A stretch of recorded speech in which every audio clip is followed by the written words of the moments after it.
Good evening to Ainslie Park here in sunny Edinburgh for the 2000 Scottish Women's Premier League Cup final between Glasgow City, the holders, and Hibernian. I'm Andrew Dixon. Thank you very much for joining us here on the Scottish Women's on YouTube. It's great to have your company ahead of what promises to be a really exciting game between two teams who are pushing hard for the Premier League title. I'm joined here in the capital by Suzanne Grant, formerly of Celtic, formerly of both clubs here as well, Glasgow City and of course Hibernian. Great to have you along, Suzanne. What kind of game have we got in prospect here, because the two teams are neck and neck at the top of the league, 22 points each, 7 wins, a draw with each other. It should be quite a tight affair. Exciting game, as you said, it was 3 each. The last game we played in the league, so it's going to be very tight. Hibs got a late goal, so it's going to be very exciting. That game that they played on the 17th of May, 3 each, as you say. Both sides led at various points as well. Hibs went, I think, 1-0 up, and City came back 2-1. In the end, it was 3 each, and both sides felt that they could have won it too. City are obviously the champions. They've dominated Scottish women's football for a number of years, but Hibs are presenting a decent challenge this season. Yeah, Hibs are looking great, and I think the pressure's actually on Glasgow City because they do win everything, so it'll be a very exciting game, and I hope it is as thrilling as 3-3 for the fans that come out tonight. Of course, City are going for their 12th trophy in succession. You have to go back to 2011, the last time that they didn't win a tournament in Scotland, and back then it was Hibs, of course, who beat the host club here, Spartans, 5-2 in the final. City have that dominance, but by the same token, the pressure is on them to keep it going. Hibs, to an extent, have got nothing to lose, I suppose. Yeah, definitely. I mean, City have achieved so much, and they deserve what they've achieved, and I think it's fantastic. They're not affiliated with a guys team, and they get sponsors themselves, so it's great what they've achieved, and I think it's great now that we're seeing competition to Glasgow City, like some Hibs. They've signed great players this year, and it's going to be really exciting this year to see what happens. And of course, as an ex-Celtic player, you look at both teams, and there are a lot of your former teammates in both of them. I think you counted through 12 former Celtic players between the two sides. That is maybe weakened Celtic a wee bit, but it's certainly strengthened Hibernian, particularly this season. Yeah, definitely. It's a massive loss for Celtic. I think they could have been challenging this year. City and Hibs, I think, lost such valuable players, but they've gone to Hibs, and I think that's a lot through the head of what the academy now is through there, so obviously they don't travel, so that's a big impact on players going to the Edinburgh side, so it's going to be really good to see what Hibs can do tonight and signing those big players. Well, let's give you the team news from Ainslie Park as the crowd filters in. Just under 15 minutes to go. As you can see, plenty of people in the stand across from the main commentary position. Both sides have made 4 changes to the teams that played at the weekend. Glasgow City warmed up with a 6-1 victory in the league against Hearts. Hibernian were 4-0 away winners at Hutchison Vale, and as I say, to each side, both teams rested key players in their league matches at the weekend. In for Glasgow City come Hayley Lauder, Jo Love, Cheryl McCulloch and Emma Black, who captains the side tonight. Dropping to the bench all go Georgie Rafferty, Lauren McMurky, Cuthbert with Claire Shine. She's ineligible after signing for the club just last week and had to play in at least the semi-final to be able to play tonight. She misses out. That means the Glasgow City team lines up with Lee Alexander in goal, then Hayley Lauder, Rhonda Jones, Joanne Love, Denise O'Sullivan, Kerry Montgomery, Nicola Docherty, Cheryl McCulloch, Emma Black, Abby Grant and Susan Fairley on the bench.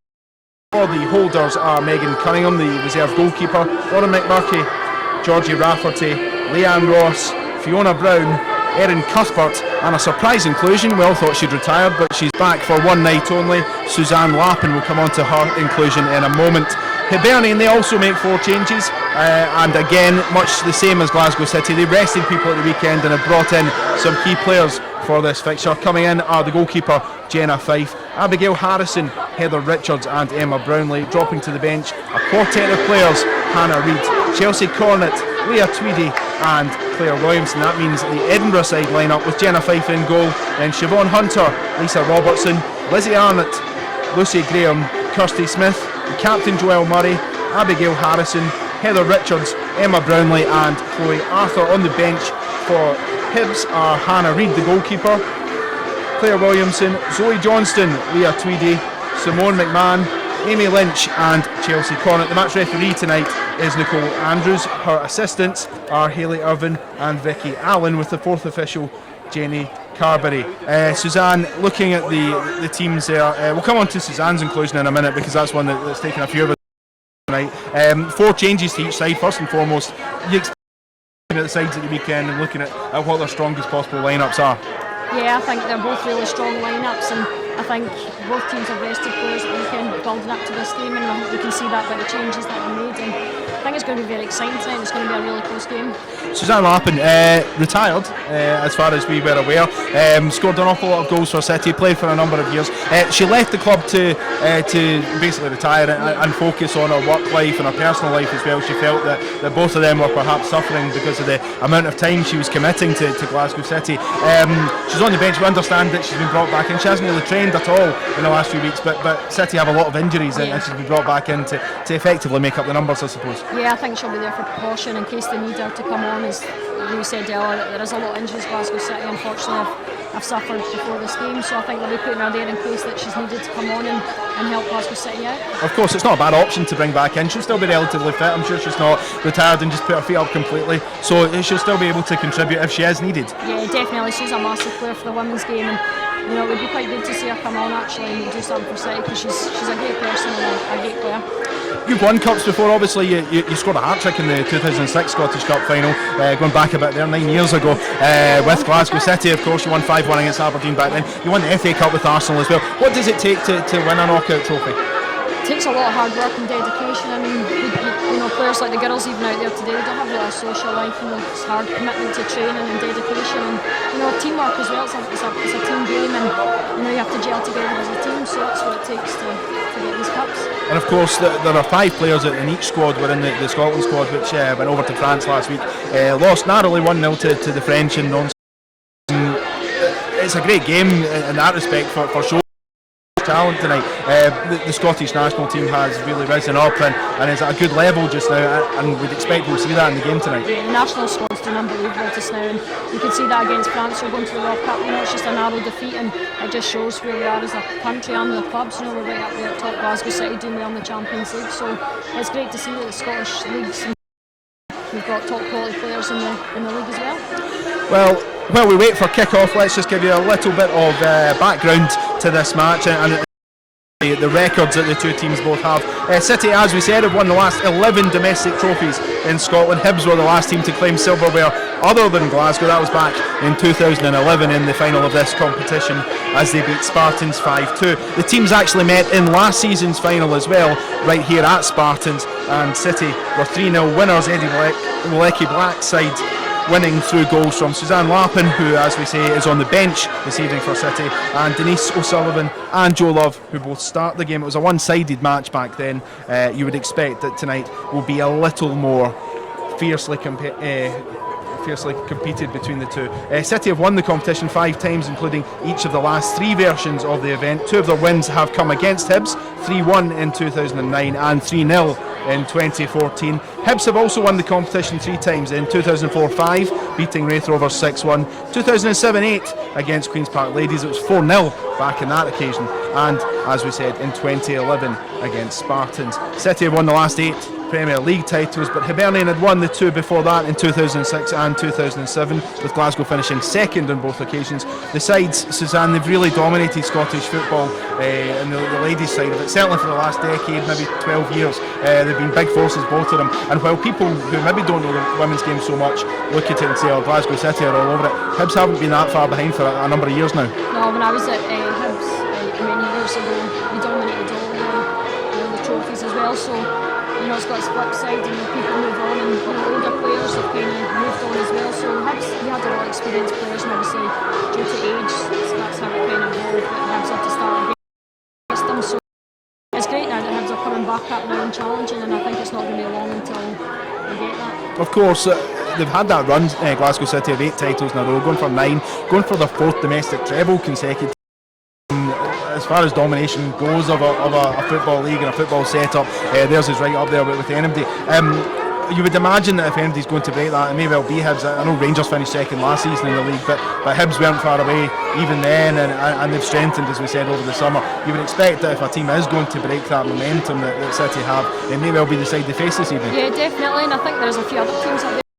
Up north, don't forget the northern teams. I know it's a small place, but I mean they're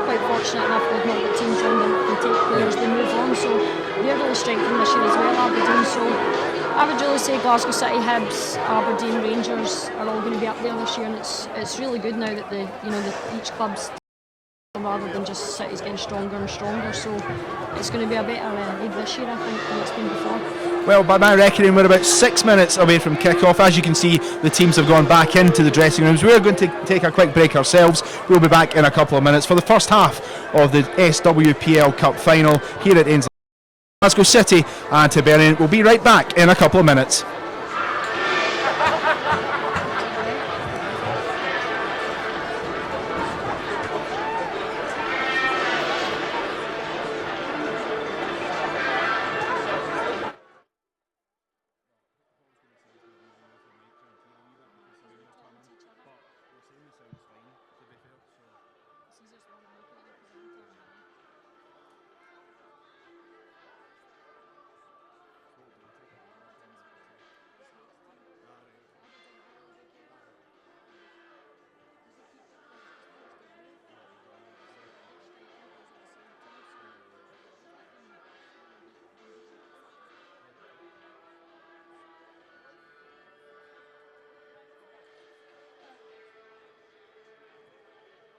I've just moved it because I was there and I was talking to Andrew, so I've just moved it.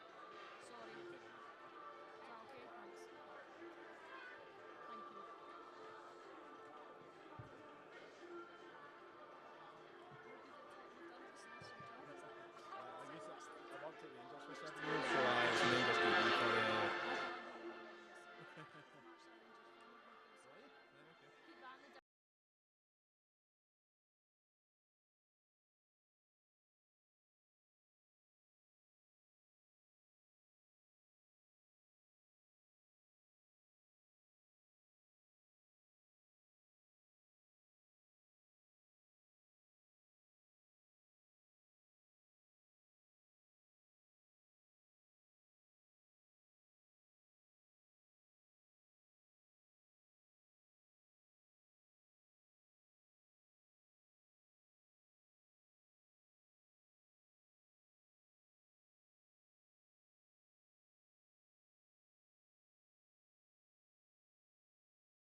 Welcome back to Ainslie Park here in Edinburgh, the north side of Edinburgh. Very sunny this evening in the capital. Scottish Women's Premier League Cup final between Glasgow City and Hibernian. Just a couple of moments away from kick-off now. We're just waiting for the teams to come out. As you can see, some of the Hibs substitutes already made their way out onto the park. We'll see the teams themselves in a moment. I'm Andrew Dixon. Thanks very much for joining us this evening. I'm joined by Suzanne Grant in the commentary position here at Ainslie Park. Suzanne, quite exciting for a number of fans and people, as we can see over in the stand there, have really turned out in force tonight. Yeah, it's a lovely night as well, so it makes a massive difference. You know, people coming out on such a beautiful night, and the fans have turned out tonight, so it's great for the game. Just a quick recap of the teams as we wait for the sides to emerge from the dressing rooms. 4 changes to each. Glasgow City go with Lee Alexander in goal, then Hayley Lauder, Rhonda Jones, Joanne Love, Denise O'Sullivan, Kenny Montgomery, Nicola Docherty, Cheryl McCulloch, Emma Black, Abby Grant and Susan Fairley. On the bench, Megan Cunningham, Lauren McMurky, Georgie Rafferty, Leanne Ross, Fiona Brown, Erin Cuthbert and Suzanne Lappin. For Hibernian, it's Jenna Fife in goals, then Siobhan Hunter, Lisa Robertson, Lizzie Arnott, Lucy Graham, Kirsty Smith, Joelle Murray, Abigail Harrison, Heather Richards, Emma Brownlee and Chloe Arthur. As substitutes for the Edinburgh team, Hannah Reid, Claire Williamson, Zoe Johnston, Leah Tweedy, Simone McMahon, Amy Lynch and Chelsea Cornett. The teams, as you can see, are just emerging from that far corner over on the right hand side at Ainslie Park. This was the venue 12 months ago for the 2014 League Cup final. It was the same 2 teams as well who played in it, but Glasgow City were comfortable winners. 2 weeks ago they met in the league and it was a 3-3 draw, so we expect a closer encounter this evening and possibly extra time. Worth noting that in 13 previous League Cup finals, all of them have been settled within the regulation 90 minutes. That may change tonight. Looking at the teams lining up just in front of the main stand there, a good crowd, good few hundred here. Certainly plenty of Glasgow City fans have travelled along the M8 this evening to be here, and Hibs fans, they're a bit more local, they've turned out in good numbers as well. As we touched on just in the pre-match show, Suzanne, you've obviously played for both sides, you've won trophies for both sides as well. What will the feelings of excitement be in the squads at the moment? Oh, I think they'll both be absolutely buzzing for the game, and there's no better feeling than turning out in a cup final. I know how it feels, so both teams will be up for it, and I think Hibs will be really, really up for it. They've got nothing to lose, so I think they're just going to go for it.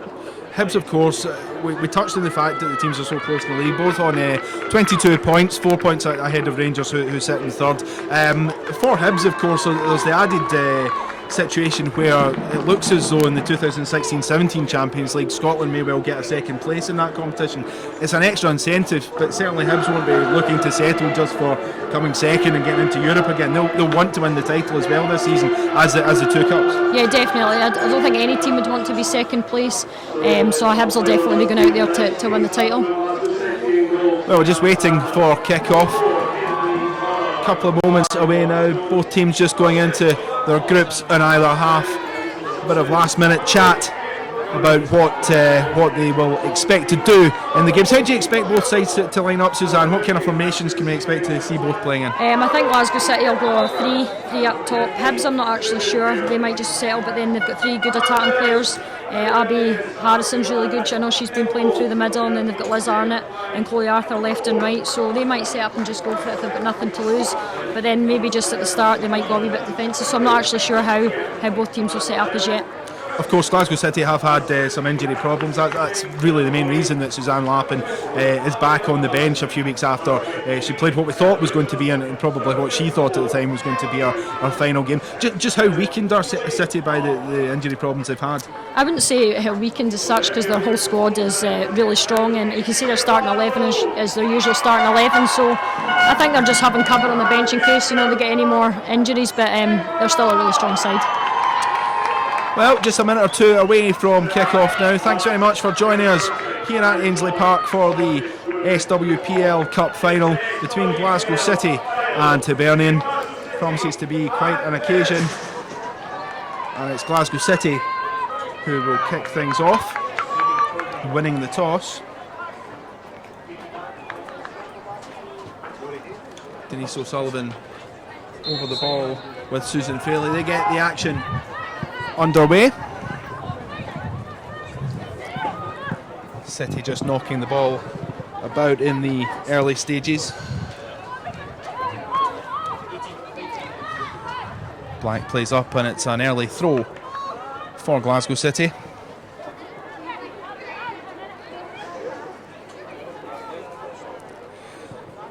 Thrown forward by Emma Black, the captain, Glasgow City, up to Nikki Docherty. Ball in from Black, headed away by Hibs.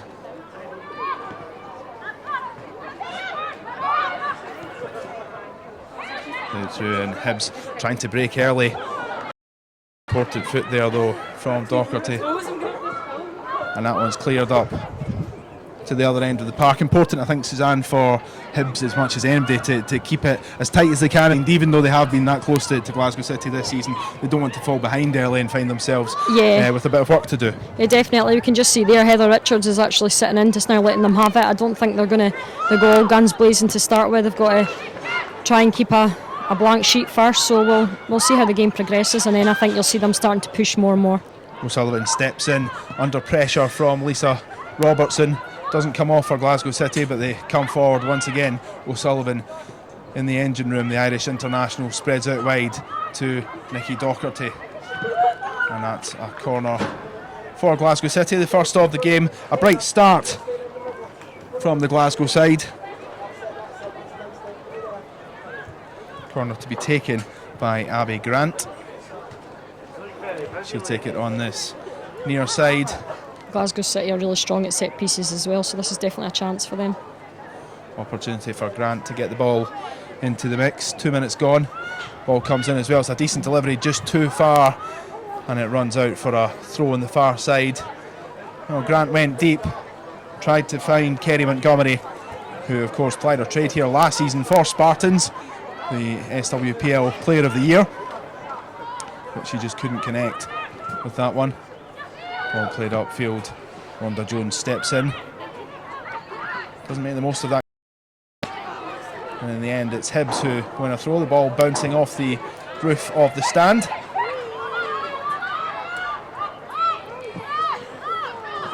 Thrown upfield. Shepherded back into that corner by Black. I think she was looking for a bit more pace on the ball for it to run out for a goal kick. Didn't happen for her though. City releasing Susan Fairley. She comes into the box. Good covering though. Great defensive work by Joelle Murray there. Good work from Joelle Murray, the Hibs captain. Of course, she was in the side that won the League Cup back in 2011, also the Scottish Cup in 2010 against Rangers at Alloa's Recreation Park. Goal kick taken. That one runs out for a Glasgow City throw. A lot of the play so far going down this right hand side. Emma Black to take the throw once again, looking for options, doesn't have too many of them, and in fact she's called back by referee Nicole Andrews. She'd wandered just a little too far forward up that touchline. Goes short, and instead looking for Montgomery. Jones, poor ball from Jones, cut out by Lisa Robertson. That's a throw for Hibernian. Looked as though it might have come off the Hibs player last, but the Edinburgh side gets the call and Robertson goes looking for the ball. Strong tackle from Montgomery. Referee doesn't like it though. Didn't seem to be a lot in that there. No, definitely not. We'll see a lot from that from Kerry Montgomery. She's a very physical player, and sometimes the referees just don't like it in the women's game, which is unfortunate because there's nothing wrong with that, I didn't think. Well, free kick taken early. It's a poor delivery there. It is a poor delivery indeed, really deep, and ends up running to Lee Alexander in the Glasgow City goal. Back fully fit again. Of course, she broke her collarbone whilst in European duty at the end of last year against FC Zurich. That memorable 4-2 win for Glasgow City, which took them into the quarter-finals for the first time. Returned just in time to play Paris Saint-Germain in the last 8. And she's had a run of games now. Important to have her back into the first team again. Yeah, definitely. She's a great goalkeeper, Lee, and hopefully Anna's here tonight and maybe get potential to the national squad. So I think she's been doing fantastic. A bit of a surprise. Obviously, she was left out of the Scotland squad, which travelled to France last week. It was Megan who got called in instead, and she was in the bench. That was one that raised one or two eyebrows, I think. She's also a great goalkeeper. Don't want to take credit away from Megan. She's fantastic as well. So I think it's maybe just the decision that Anna's made, and maybe Lee, because she's come back from injury, maybe they didn't want to risk her taking that risk of taking her to France and maybe taking her back too quick. Free kick given against O'Sullivan. Hibs just coming back into this game after spending a lot of the first few minutes. Emma Brownlee will take the free kick, one of what we believe to be 12 ex-Celtic players on the pitch. Taken quickly. And Hibs now coming forward, 35 yards out, lifted into the area. It's a chance. It's a great chance. Poor finish in the end from Lucy Graham, but she found space, got herself into the area. She was off target, but she got into the position, and that's an early. That's the best chance of the game, and I think she'll be kicking herself because Lucy's got the quality to put that in the back of the net, so that's unfortunate that she's had that. But it's great that Hibs are now making chances and getting in behind Glasgow City. Graham, one of the 5 Hibs players who was in the Scotland squad last week, which went over to France.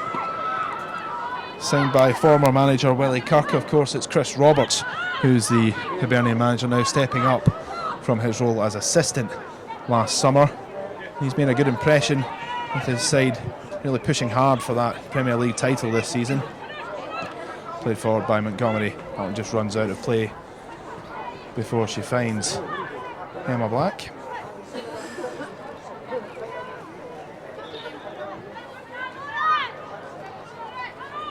Back in now as Hibs look to come forward, but after that one was brought down by Lizzie Arnott, it runs out for a Glasgow City throw. She just throwed it out of the parks. Oh, no, it's Hibs. Hibs throwing now. Well, we can't seem to get away from the touchline at the moment. A wayward throw and then headed out again by Glasgow. It's a bit frantic at the moment, but hopefully the teams will settle down shortly and start playing good football. Obviously Glasgow City used to playing in cup finals and have won plenty of them in the last few years as well, but even with that there will be nerves from both sides. Yeah, I think Glasgow City will probably be, I don't say they're nervous because they're a confident team, but I mean the pressure is on them, so maybe they're just taking a couple of more minutes just to settle down into the game. Brownlee played forward for Richards, doesn't quite connect the way she wants to, but Glasgow City make a hash of the clearance as well. Chance for Richards, falls to her in the box. Well, perhaps a claim for a penalty there. Richards isn't terribly happy with the challenge from Emma Black, but gets up and gets on with it. A bit of wrestling, but play continues. Hibs certainly having to play a bit more on the break at the moment, but by the same token, they are, it seems, causing problems when they get into the penalty area. Definitely. I think City are looking a wee bit nervous at the back at the moment and not clearing their lines, and Hibs are maybe taking advantage of that at the moment and have had a couple of chances, but City are still in comfortable possession and look like the better team so far. Now here come Hibs again. Hayley Lauder getting back to provide cover against Kirsty Smith. Hibs pressing quite well. 4-0 winners at Hutchie Vale at the weekend. Pretty convincing win at that. They led 1-0 at the break, then exerted their authority in the second half. Another throw for Hibs. Arnott thinks twice about taking it. There's Kirsty Smith, and that's a poor touch from Smith. I don't think she realised how little room she had in that touchline. Yeah. She's a great player, Kirsty Smith. She'll offer a lot for Hibs down that flank, so hopefully that they can get her onto the ball and get delivery into the box. She's the one Hibs player of the 5 that travelled to start. She's done really well the last couple of years for Hibs, and it's not a surprise, I think, to see her making that breakthrough into the national side. Yeah, it's great for Kirsty. She's just not long actually got into the squad, and she's taken her place really well and deserves to be there, so credit due to her, and she's doing really well for Hibs and for Scotland at the moment. Well, a ball played upfield, and it became the more dangerous the more it got closer to the Glasgow City goal, chased by Heather Richards. Hibs continue pressing, ball into the box. Emma Black hacks it clear. Brought down well by Arnott. Good play from Arnott to get away from 2 opponents. Terrific centre. That's great work from Liz Arnott. Good work from Arnott. Headed behind her by McCulloch. Arnott did really well, and in fact she's won a free kick. She was clipped just as she skipped past Emma Black. Opportunity for Arnott to get the ball into the box. A free kick, I thought it was going to be a corner. This is a great opportunity for Hibs. Well, Arnott leaves it. Allows the captain to come forward to take this one, Joelle Murray. Got great delivery, so hopefully they can get something out of this. Murray with the free kick. Well, it runs into the box, and it's Arnott who has the shot, but it's blocked and run out by Emma Black. Black does well to hold off the challenge there from Siobhan Hunter, and in the end wins the free kick, which takes the pressure right off Glasgow City, and they have been under the cosh in the last couple of minutes. Yeah, definitely. It's now all Hibs, so it's really exciting, and Hibs are pressing really well and creating a few chances. Yeah, Alexander to take this free kick for Glasgow City. Finds O'Sullivan on the halfway line. City run that one out of play again. Neither side really settling enough to start dictating play just yet. It is quite an open game. Hibs coming forward. Arnott on the left hand side. Plays back, then looks for space. Finds it now, but that one will run out for a throw to Glasgow City. Emma Black tries to steal an advantage there and is rightly told by the referee to go back a few yards. And not a lot between these sides in the opening 12 minutes nearly. We did expect it would be quite a tight game. Hibs have had the better chances so far. The ball's out the park more than it is in the park at the moment. Yeah, very much so. Either side really putting their foot on the ball, and it all seems to be concentrated on the far touchline as well. I think both sides will be keen to get away from that area. Thrown in for Chloe Arthur, another Scotland squad member. Clearance by Abby Grant. Arthur collects once again. Plays for Robertson. Robertson leaves it though. Here's Arnott now. Steps inside, and that's a ruthless challenge from... That might be a booking, I'm not sure. Maybe just a warning if it's this early on in the game. Yep, Emma Black certainly getting a talking to from Nicole Andrews, the referee. She allows her a bit of good grace on this occasion. No booking. Free kick taken into the box. Nodded away by Montgomery. Montgomery again. That's a lovely pass from Montgomery. Good reverse pass. Disguised it well to O'Sullivan, but the attack breaks down once again. Hibs now trying to break, but they are intercepted too by Joanne Love. Yes. Now it's a ball forward. Chance for Hibs to push. No messing about there from Cheryl McCulloch. Puts that one out for a throw. Well, both sides just taking chances a little more. It is opening up, but Glasgow City will be concerned because they can't really get out of their half at the moment. No, they can't. Hibs is putting on great pressure against City at the moment, and they're seeming just to get the break of the ball, and City are playing a wee bit scrappy football, but I'm sure the quality that Glasgow City have, that won't last long, and they'll start to lift in. It's another corner now for Hibs, so they might be able to take this chance. Well, wicked ball in there from Heather Richards, put behind by Rhonda Jones. Don't know if she knew entirely where she was putting it, but it did go behind for another corner to Hibernian. The Edinburgh side forcing the issue here in the capital. Corner hung up into the box. It's a header off the bar in the end from Abigail Harrison. What a chance, Abby. It's a great header. It's just unfortunate. Well, the ball's in the net this time, but there was an infringement, a foul on Lee Alexander, and this time the referee, Nicole Andrews, may well act. She's not happy with what happened there. That was a great header from Abby Harrison. It's unfortunate that it's hit the underside of the bar. It was as close as anyone's come to the opener. 14 minutes gone, and Glasgow City certainly got away with one there because Hibs have been pressing in the last few minutes, and it seemed all the way that that one was going into the back of the net, Suzanne. Yeah, that was a great header from Abby Harrison. It's actually not like her to stick her head on it. She's more of a player that goes in behind and finishes nicely, but she's a great quality player, Abby, and she's capable of doing anything. And I was thinking she was actually quite quiet. They've not got her onto the ball as much as probably they anticipate, and I'm delighted that she got that. It's just unfortunate she never scored. Glasgow trying to respond through Susan Fairley. Thrown forward by Emma Black. That will be another throw for City. Grant leaves it for Emma Black. Well, after a bright start, Glasgow have been pegged back in the last few minutes.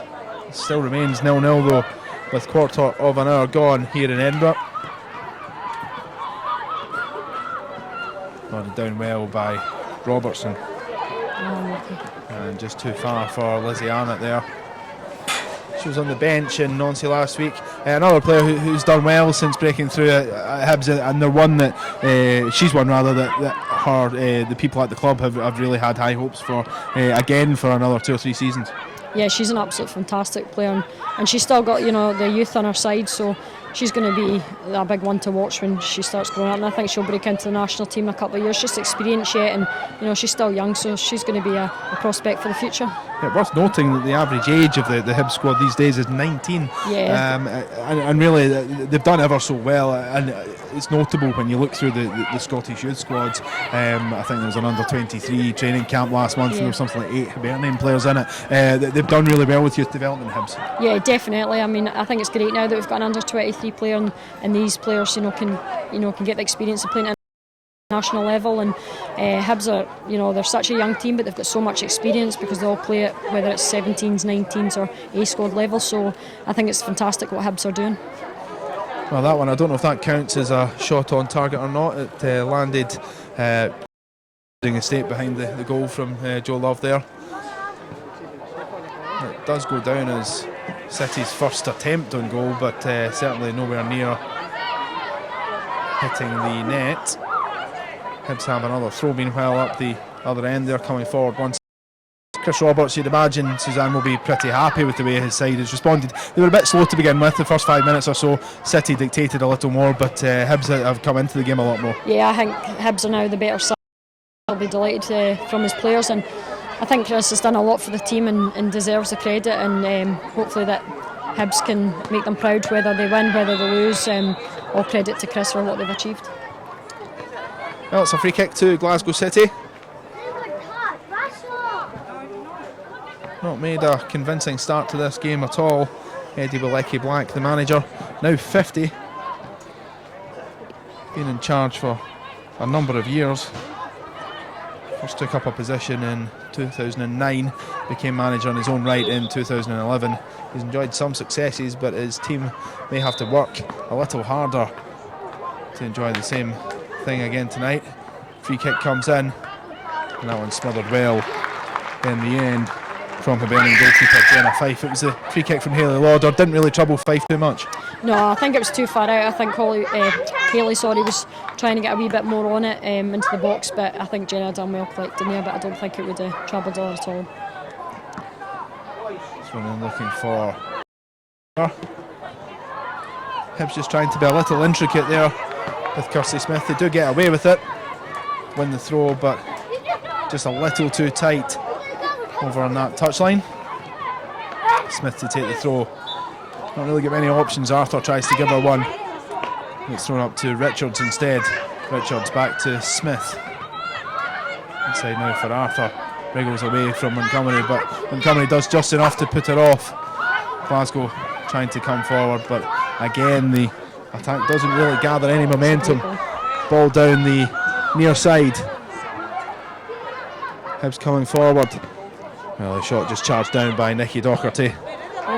And then an effort on the follow-up from Robertson, but that one goes past the post. Hibs, for all the way they've dictated in the last few minutes, they've not actually registered that many chances on goal, so while I'm sure Chris Roberts will be happy to an extent with it, the way his side's playing, and happy that they're on top, they haven't troubled Lee Alexander too much, bar that header that came off the underside. I don't think either team have really troubled the goalies. Hibs have been the closest, as we said, Wabby's header, and I think Chris will want more, and I think it's really good how they've gone with Heather Richards through the middle. She's usually plays off the middle, but she's a very good player that'll hold the ball for Hibs and keep it for them, so I'm delighted that she's playing there for them, and Abby and Liz either side of her to get down the wing, so I think that's a great decision from Chris to play that. Yeah, Heather Richards played for both Old Firm clubs. She did come to Hibernian from Celtic, but prior to that she was at Rangers as a youngster. She is one of the 8 Hibernian players who was invited to the under-23 training camp go at Tory Glen. Certainly one for the future Yeah, she's been in the national team a few times as well, Andrew, and she's done great, and hopefully she continue, because I think she's a fantastic player, and I think she will be eventually in the A squad when she gets a little bit more experience. That's a good thing, because the game in France last week, you did see a lot of players who were in the under-23 squad, for instance, the training camp recently, maybe have a handful of caps, or one or two, or maybe are still to get their first cap, but there are plenty of young players coming through, which is really, really encouraging. And that's where I think the under-23s is going to be so important, because it keeps them in the loop, it keeps them, playing at that standard, and it's not going to be that much of a standard between the 23s and the national team. So I think it's great now that Scotland have got an under-23, and these girls can still play and be ready and prepared to take the step up to A squad when Anna comes knocking on their door. Well, Smith trying to get beyond Black, doesn't quite succeed, and City survive, but Hibs are putting pressure on again. 0-0 as we hit the midway point in the first half. Hibs are looking the more likely to score. Smith looks for Arnott instead. It's Arthur who comes in. A crucial touch from Arthur there just to keep possession for Hibs. Smith on now to Richards, but again, and clears her lines well. Yeah, that's our Rhonda Jones. She loves to clear the lines, and she's a great signing for Glasgow City. It's a massive loss to Celtic, because a big experienced player like herself, and she'll control City's backline, and she's been doing fantastic there. So she's a big influential player for Glasgow City. Cheryl McCulloch now just taking a moment to keep hold of the ball, but then she's wasteful with the pass, and Hibs trying to come upfield, but back from Abby Grant there as the sun just dips down behind a cloud. Gives us a little respite. It's difficult watching this game in sunny conditions. I'm getting burnt standing here. Ball spread out wide, looking for Smith. Does well to keep that one in play. Well, play pulled back by the referee. Smith not too happy about that after busting her gut to get to the touchline, and she did do well to keep the ball in right enough, but play is pulled back for a free kick to Hibs some 50 yards over the other side of the park. Yeah, she should have just let the play go there, and because Hibs had advantage, so it's disappointing that she's pulled that back. Murray, the long hanging ball, well, it didn't quite meet its intended target. Lucy Graham instead. It was Alexander who came out to claim that ball. O'Sullivan steps in.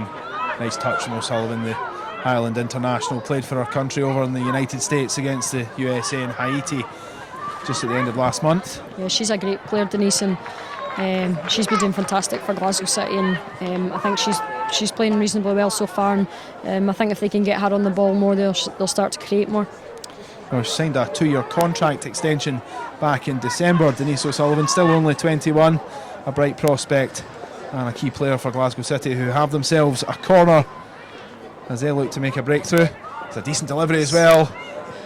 It's cleared by the Hibs defence, and they've actually done well to run that one out, because it was a good corner in the first place. Still active. City claiming the corner, and they get it as well. Looked to me to maybe have just taken a touch that's off Hayley Lauder, but it is Hibs who get the corner. It may well have been Kenny Montgomery the ball came off actually. Lauder to take the corner right enough on the far side. City plenty of bodies in the box looking to get themselves ahead as they look to retain the League Cup. Referee just taking a moment to speak to the players, not happy with the jostling in the 6-yard box. Ball comes in now from Lauder. It's a deep delivery once again, but that's where by Jenna Fife. She did well there, Suzanne. Yeah, she done there. It shows she's confident, and she done well there. Safe hands. Free kick conceded by Denise O'Sullivan. That allows Hibs just to push play right up to the halfway line. They haven't been under too much pressure from City. Emma Brownlee will take the free kick. This tells about the social scene with the ladies' game, because you find that players at clubs are much friendlier with players at other clubs. Emma Brownlee, the ball just now, I think she tweeted today saying she's going on holiday with Sarah Crowley, one of the Glasgow City players, next week or next month rather. Yeah, that's correct. It's that kind of atmosphere, isn't it? Where players from clubs, guys when they play each other, it tends to be there's a lot of testosterone and people are a bit more macho, but there's more of a social scene, and it's probably more friendly between players on opposing sides here. Yeah, a lot of them go to the academy together and obviously live together and train together with the academy, so they train during the day and then they go to their clubs at night, so obviously they become friends and then they stay together, so I think that comes, makes a big difference obviously in the women's game, that's what happens, and Emma and Sarah Crowley actually live together, so that's going to have an effect on the women's game, being friends. There are quite a few players involved tonight who are based at the SFA's National Performance Centre at Stirling University. That is producing players who are making an impact. Qualify for the major finals, but as we'll hear from Anna Signol at half time, the national coach, the national team has quite a good draw in the next round of qualifiers. It's one where for the first time probably in a while you would look at that and expect Scotland to qualify. Yeah, I think they've got a great chance, and I don't think it really matters who they get now. I think Scotland are up there with the best in the world, and Scotland have proved that, and I think that's the goal. It's an audacious chance, and what a strike that is from Heather Richards. She spotted Lee Alexander off her line. Charlie Adam, eat your heart out. That was a fantastic strike. Finish from Heather. We were talking about her quality earlier on, and that's a fantastic finish from Heather, and she'll be absolutely delighted, and City will be disappointed that they give her that space. Well, Lee Alexander not happy with herself, turning her back on everybody else as she about what happened there. Richards looked up fully 45 yards out. She spotted Alexander off her line, went for it, and it was a great strike from Richards, and it puts Hibernian in front. 27 minutes gone now, and they lead this Women's League Cup final by a 1-0 at Ainslie Park. Well, City trying to get themselves back into the game straight away. Kerry Montgomery with the shot, but handled well by Jenna Fife. It really was a terrific strike from Heather Richards.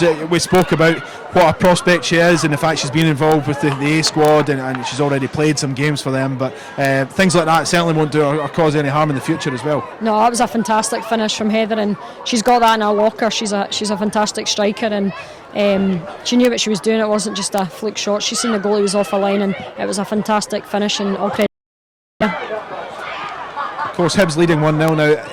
You've got to say they deserve that lead too after the first few minutes where City were probably just on top and had one or two half chances and put a couple of balls into the box. Hibs since then have done an awful lot coming forward. Yeah, definitely. Hibs deserved a goal, and it was coming and thoroughly deserved, and I think Glasgow City now, this is where we can see their experience. I think they'll now lift a notch, but it's another chance for again for Hibs.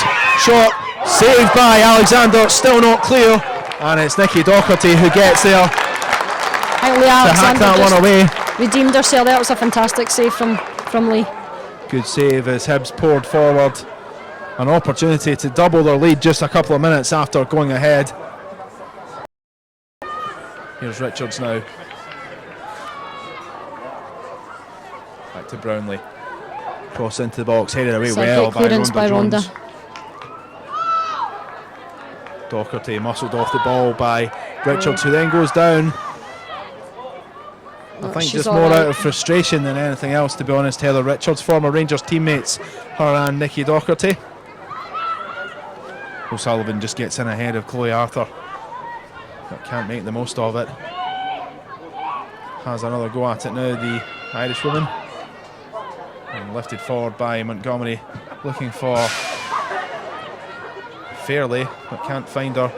Lifted into the box by Laudern again. Hibs clear that one away, brought down by Joe Love. Great touch from Love, and then sent goalwards by Abby Grant, but smothered well again by Jenna Fife. Jenna Fife will be happy with the way her game has gone because, well, she's not been tested. Her handling's been really good. Yeah, I think she's done really well at coming for things for corners, because Glasgow City are a massive threat at set pieces, and I think she's done fantastic, been comfortable and confident coming for the ball.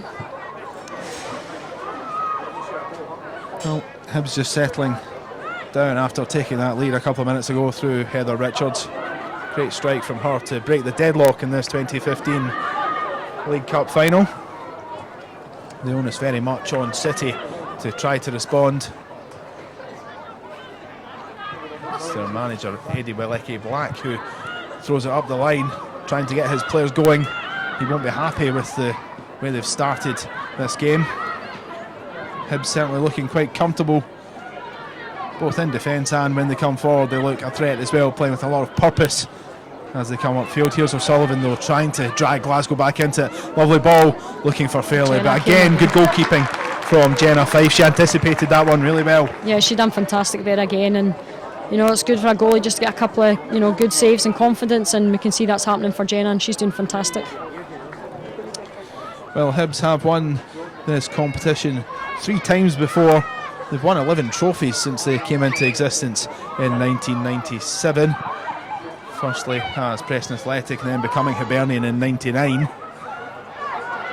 Good work by Chloe Arthur, good footwork, still got possession as well, feeds wide into the box now. Jones again there, as she often has been, clearing from defence. Yeah, Ronda's solid at the back for Glasgow City at the moment. Fairley now has a look from distance. Now not far away, probably Glasgow City's best attempt of this final so far. Fife seem to have it covered, but Glasgow just starting to knock on the door a little more now. Yeah, I think that's what they need to do and start committing and taking chances, and that's what Abby Grant can do. She gets the ball drives and she's capable of shooting from that range, so it's more positive from Glasgow City now. Fife with the goal kick. 13 minutes to half time. Hibernian leading 1-0. Some might look upon it as a shock, but Hibernian thoroughly deserve it, and they have been really competitive this season, matching Glasgow City more or less all the way. City have a slightly better goal difference in the league, but even then there's not much between the sides. Sitting on 22 points, third placed are Rangers on 18. And as we mentioned earlier, Scotland will be getting 2 sides as things stand in the Champions League in 2016-17. Glasgow City already set to play in next season's competition after winning last year's league. Of course, the league in Scotland runs through the summer months, so when you win the league one year you have to wait until the following season to represent the country in Europe. Free kick given to Glasgow City. They have played a bit further forward since falling behind, responding as you would expect the champions to, going for their 9th league title in a row this year, looking for a 4th successive domestic treble. They have won the last 11 trophies, that's the league, the Scottish Cup and the League Cup in a row. Lauder over this ball, Joe Love goes out wide right, Lauder instead delivers to the back post, but it's really deep and out for a goal kick, and that's disappointing, especially when you've got a player of Haley's quality, an international player. You would expect a little better from her. Yeah, definitely. I think Haley will be disappointed to herself there with the delivery, but she's got it in her locker, and I'm sure that if she's on that opportunity again, then she'll make it count the next time. Well, it's her birthday tomorrow, Haley. She would certainly love a League Cup winners medal. It would be her first with Glasgow City as well. She's far travelled, played in Sweden, in Cyprus for a short spell. She played in the Champions League qualifiers then for Paul and Limassol, scored 5 goals in 3 games, and also she played for Ireland United. She's got the experience that Glasgow City really need to lean on at the moment as they look to come from behind in this game. Yeah, Haley's a fantastic player, and you know, any opportunity Haley will get, she can change the game. I mean, any Glasgow City player, it just takes them to get one chance, and chances, so even though Glasgow City are not playing to their potential, they get an opportunity and they're likely to take it, so Hibs just need to be tight and at the back and not give them that opportunity. Montgomery sticks her head in. Such a key player for Spartans last year. She played a part actually as they ended Glasgow City's unbeaten run in the league, which ran for almost 6 years. An incredible run and an incredible result by the same token for Spartans as they beat the champions. Of course, City have been so dominant while Hibs have been chasing them to an extent. City have always just had that little bit extra. When they drew 0-0 with Rangers in September 2013, it was the first time, and it tells you something about just how much they have put out from the rest. Ball forward from Jones, good header from Smith just to take it, and Hibs play upfield now. Richards thinks about chasing that one, but it's a half-hearted effort. She knows she's not going to get there. goalkeeper Lee Alexander. If you're just joining us, it is 1-0 to Heather Richards, who got the better of Lee Alexander. 27 minutes on the clock. An audacious 45-yard chip over the goalkeeper. Richards saw Alexander off her line, went for it, and it was quite a finish from the youngster. No, I wouldn't have minded doing one of them on my day. You scored a few, to be fair. Just tap-ins really, Andrew, nothing in fancy like that.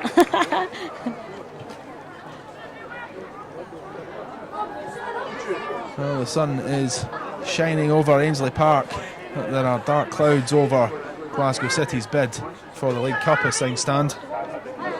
Just coming towards half-time. If it stays as it is at the moment, what will the conversation be like in the Glasgow City dressing room? Hibs, certainly they'll be happy with the way this first half has gone, but how as you look to the rest of the game, do Glasgow City change this one as they're trailing? I think Eddie's a very positive guy. I mean, you know, the league game there, I think City were down 1-0 actually against Hibs, so you know, City have got it in their locker. They've just not really played to their potential yet, and I think it can't come soon enough for them maybe just to regroup and Eddie get some words into them and maybe just calm down and start to play what we know Glasgow City can do.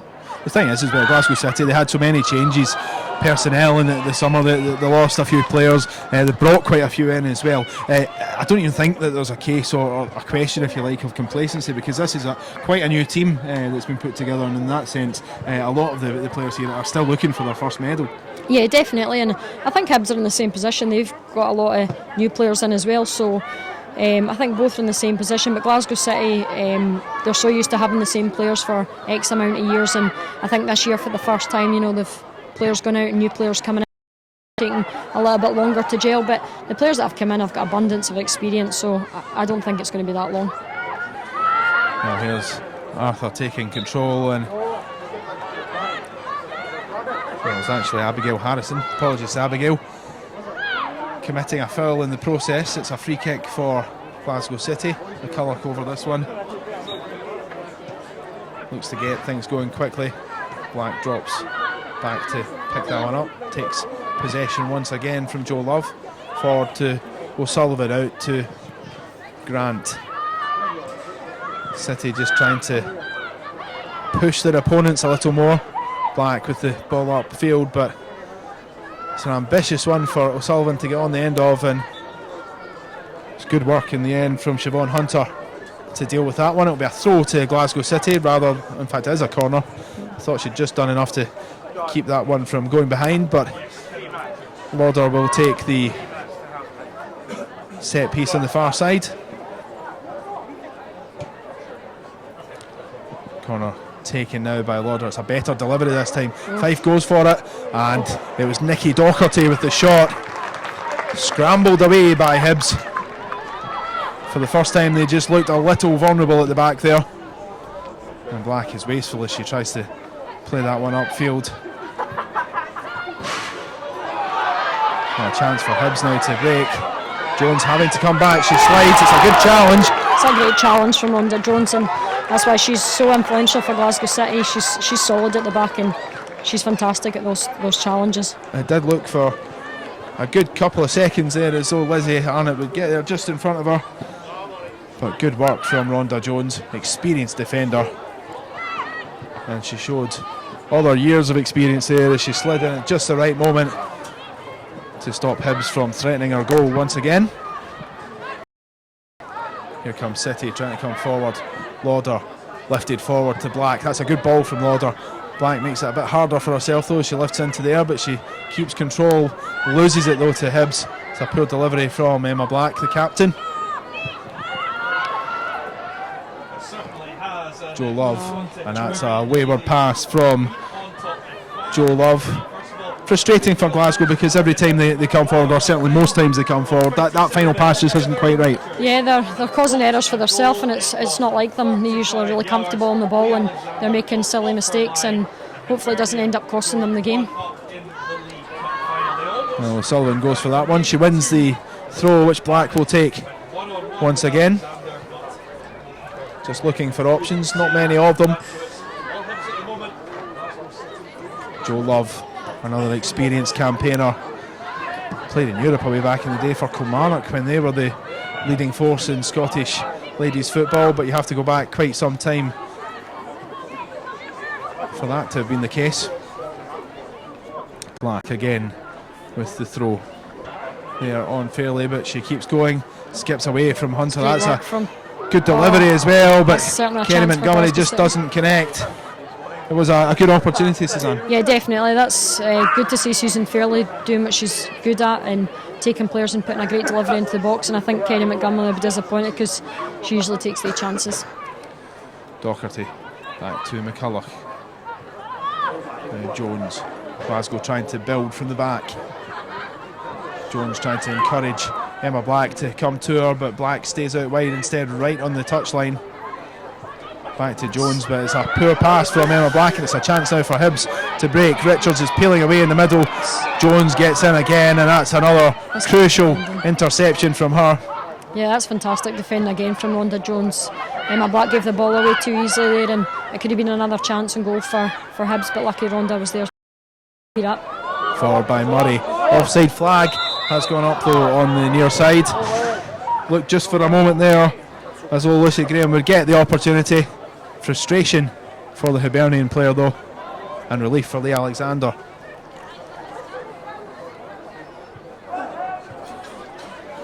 Well, 3 minutes of this first half remaining.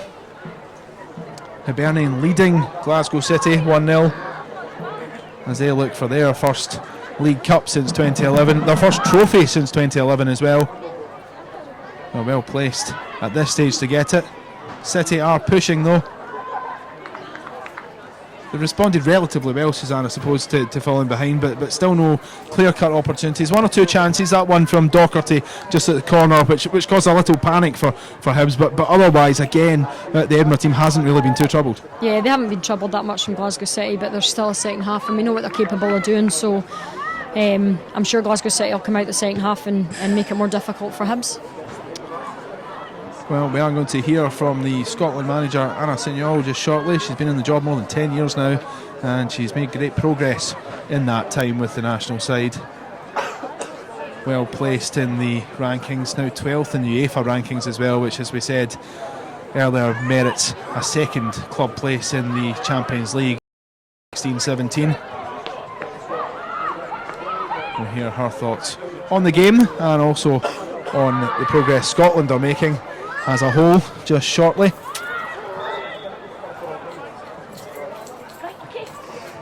Things just a little scrappy at the moment.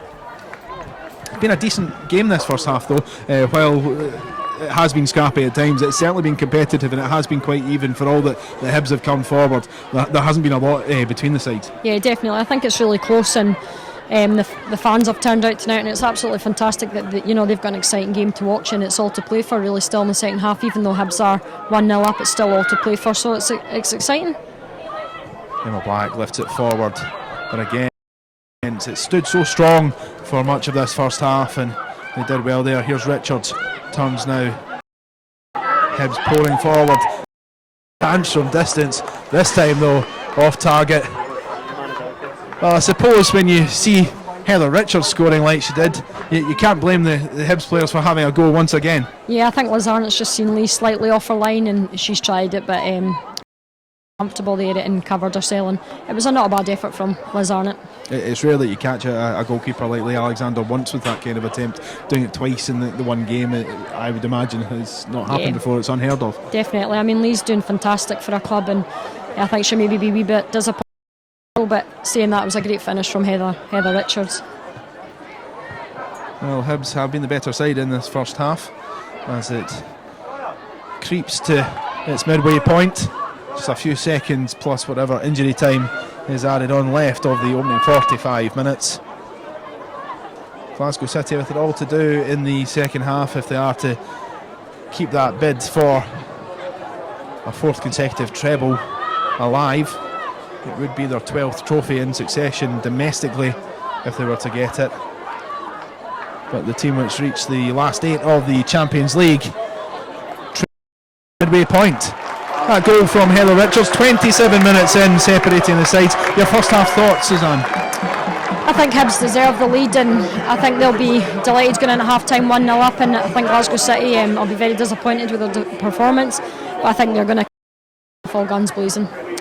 Well, we'll see what happens in that second half. We're going to take a short break. Please stick with us though, because over the half-time interval we'll hear from the Scotland coach Anna Signol. Don't in a couple of minutes. The half-time score here at Ainslie Park: Glasgow City 0, Hibernian 1.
Good evening, welcome back to Ainslie Park. The half-time score: Glasgow City 0, Hibernian 1 in the Scottish Women's Premier League Cup final.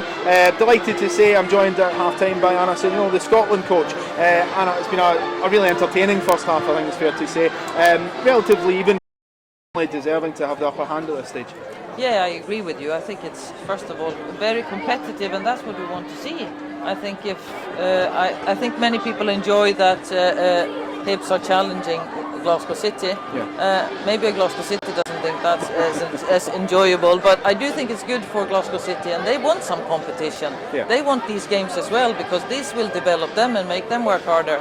Look forward to the second half, because I don't think they're very happy It was a great goal from Heather Richards as well. She spotted Lee Alexander off her line, she went for it, and it was a fantastic strike. Yes, I mean, that's what Heather can do. She sees these things, and great technique, and she absolutely, it wasn't an accident, she absolutely knew what she wanted to do when she received the ball.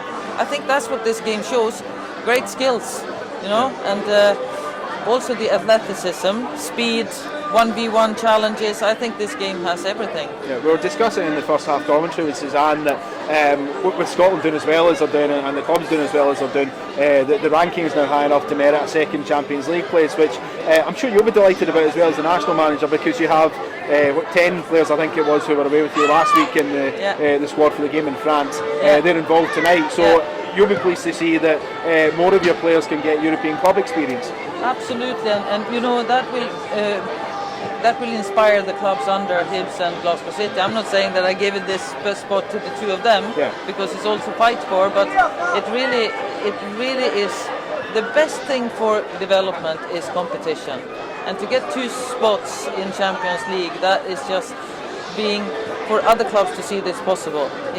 Tell us about the game last week. You lost 1-0 to France, third ranked in the world. They're going to play the World Cup. Many people looking to them as potential winners. To come away from a game against them at their place in Nancy with 15,000 fans watching and everything else, that's not a bad result. And I know you were pleased with the defensive qualities from your performance. I do. I am so proud of our players and how we develop. But it's good to play these games, because if you are too proud and too complacent, then you really see, okay, we are a little bit, still have a little bit to go, you know. But I do think, you know, the organisation, the players do what they should. I think we were a little bit unlucky in the first goal. Just we could have taken some other decisions, and it would have been. But I mean, other than that goal, they didn't have much more chances. However, we didn't have so many goal chances either. But I think we really cope with play against these teams now. Of course, the Women's World Cup starts at the weekend. You came so close to getting there, you didn't quite make it. It's been a work in progress for Scotland over the years. You've had 3 different playoff matches and just not quite made it through. We'll come on to the next round of qualifiers in a moment. Looking at the World Cup, first of all, there must be a touch of envy there as you sit here looking at what's happening over in Canada at the weekend for the next few weeks. Yeah, absolutely. I mean, we are gutted, still gutted that we're not there. However, I do think, you know, first of all, I think that Holland was the better team when we played against them. So if you want to be a little bit fair, you can say that. I think they will do very well. But of course, it's time for us. So this next qualifier, that's definitely the time for us. But before that starts, I'm going to enjoy this, because I think it will be a fantastic World Cup, because it's so uncertain, because there's so many teams that challenge now. So I'm really looking for all these 55 games or what it is. Yeah, and of course, you said this is our time, the next qualifiers. You look at the list of opponents, Iceland too, you've played before and they've been close games. Otherwise, Belarus, Slovenia, Macedonia. I think it's fair to say, and I don't think anybody would argue with you saying this, that's a good draw for Scotland, and that's a draw that for the first time probably in a long time you could look at that and expect Scotland to qualify rather than just hope. Yeah, I think we should put high expectations on ourselves. I think it's a great opportunity. Must is always difficult when you put in must words, but I do think we have a great opportunity. We're going to take it this time. Yeah, and of course it would be great to get to the European Championships. It's the natural next step for your squad now, I think. It's been there, it's been in the playoffs, it's come so close, and agonisingly close at times as well. Spain springs to mind with that one and what happened against them. The natural step is to go to a major tournament now. Yeah, I know we need to play every game in this qualifier, and I think the biggest enemy is complacency here, you know, and that you think you have won it before you even gone out on the pitch, because you think you're better than the other. And that we have to play every minute of every game to make this happen, and that's what I'm there make sure we do. Yeah, just before we let you get back to your seat, you've been in the job for more than 10 years now. I'm sure that's flown by. How pleased are you with the progress that's been made, not just with the senior team, but overall? Because we were talking about the fact that there are 8 Hibernian players were invited to the under-23 training camp recently, at youth levels as well. The volume of players being produced who can come into your squad eventually is very high, and you must be really happy with that. Yes, I think that's been the key to success, that we haven't just worked with the national team and the players and the top players. We have worked on all levels, and it takes time. It takes time to build from where we were, and I think everyone out there is doing such a good job. And I mean, the clubs have been really a key to success. Clubs like Hibernian and Glasgow City, but also clubs like here tonight, Spartans. This is a fantastic setup that they have for themselves here. I think it just shows the progress. I mean, it's just fantastic. I'm enjoying every minute. Joining us, Anna. Great to have you along. We're going to take another short break. Of course, it is still 1-0 to Hibernian. That goal from Heather Richards after 27 minutes, separating the sides at the midway point. We'll take a break for a couple of minutes, but please do join us for the second half. That's coming right up.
Welcome back to Ainslie Park.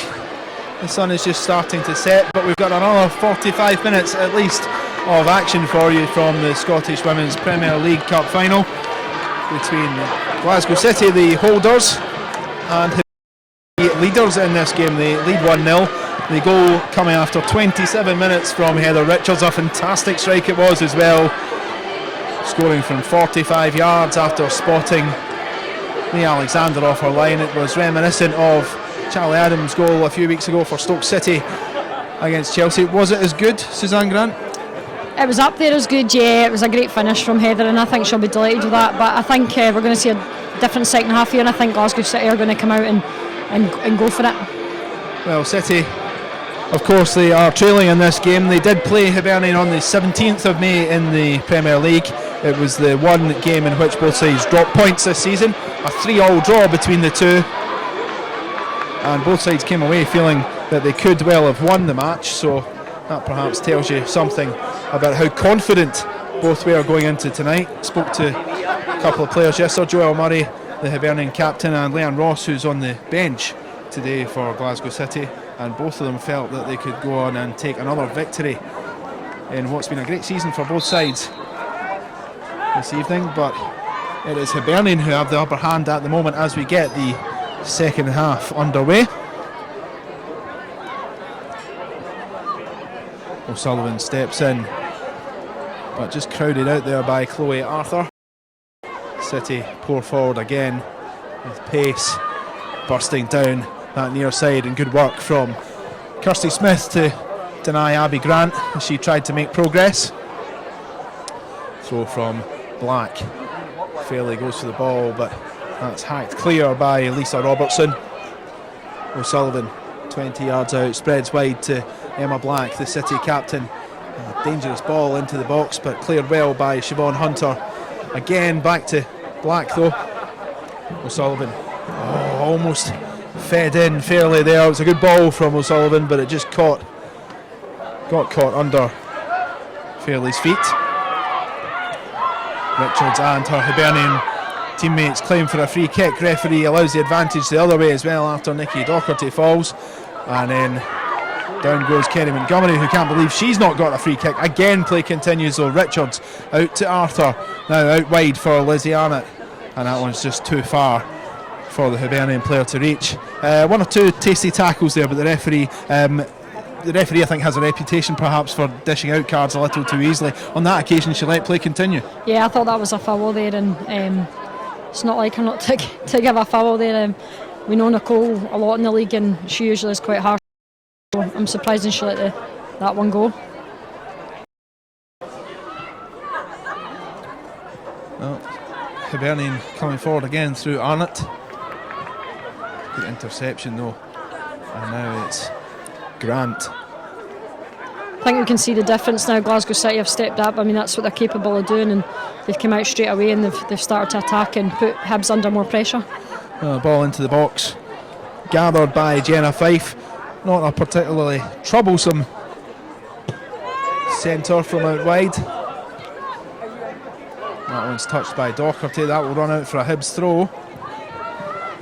That one just guided out by Abigail Harrison. Hibs looking to extend their lead if they can, backed by a good support at Ainslie Park. Probably a crowd of around 1,000, maybe just under, at the match this evening. Was the venue for the final between the sides last year. 3-0 on that occasion to Glasgow City. Shot there, not far away from Lisa Robertson, but it always looked to be going over the bar, and Lee Alexander looked fairly comfortable with that one. Yeah, definitely. I think Lisa's got a great left foot on her, and she'll be disappointed she didn't hit the target, and I think she'll be desperate for a goal tonight because it's against her old club. Of course, there are a few players coming up against either their old club or a number of former teammates. We talked about the number of ex-Celtic players who Suzanne played with, of course, at Celtic, but also there are a few who have played for the other side as well tonight. Yeah, I think it was 11 players in total that Celtic had lost this season, and I think it's unfortunate for them because I think if they kept the experienced players and the quality that they lost, Celtic I think would be challenging this year, and it's strengthened these two sides, and as I said before, it's great to see that both teams are strengthened now. They're both in contention with the league, and it's not just Glasgow City. Well, that's a throw for Hibernian. You do find that particularly down here. We spoke about Aberdeen before and the fact that they've got a strong squad, and I think you were saying to me off camera that they benefit from the fact that they're so far detached from a lot of other teams.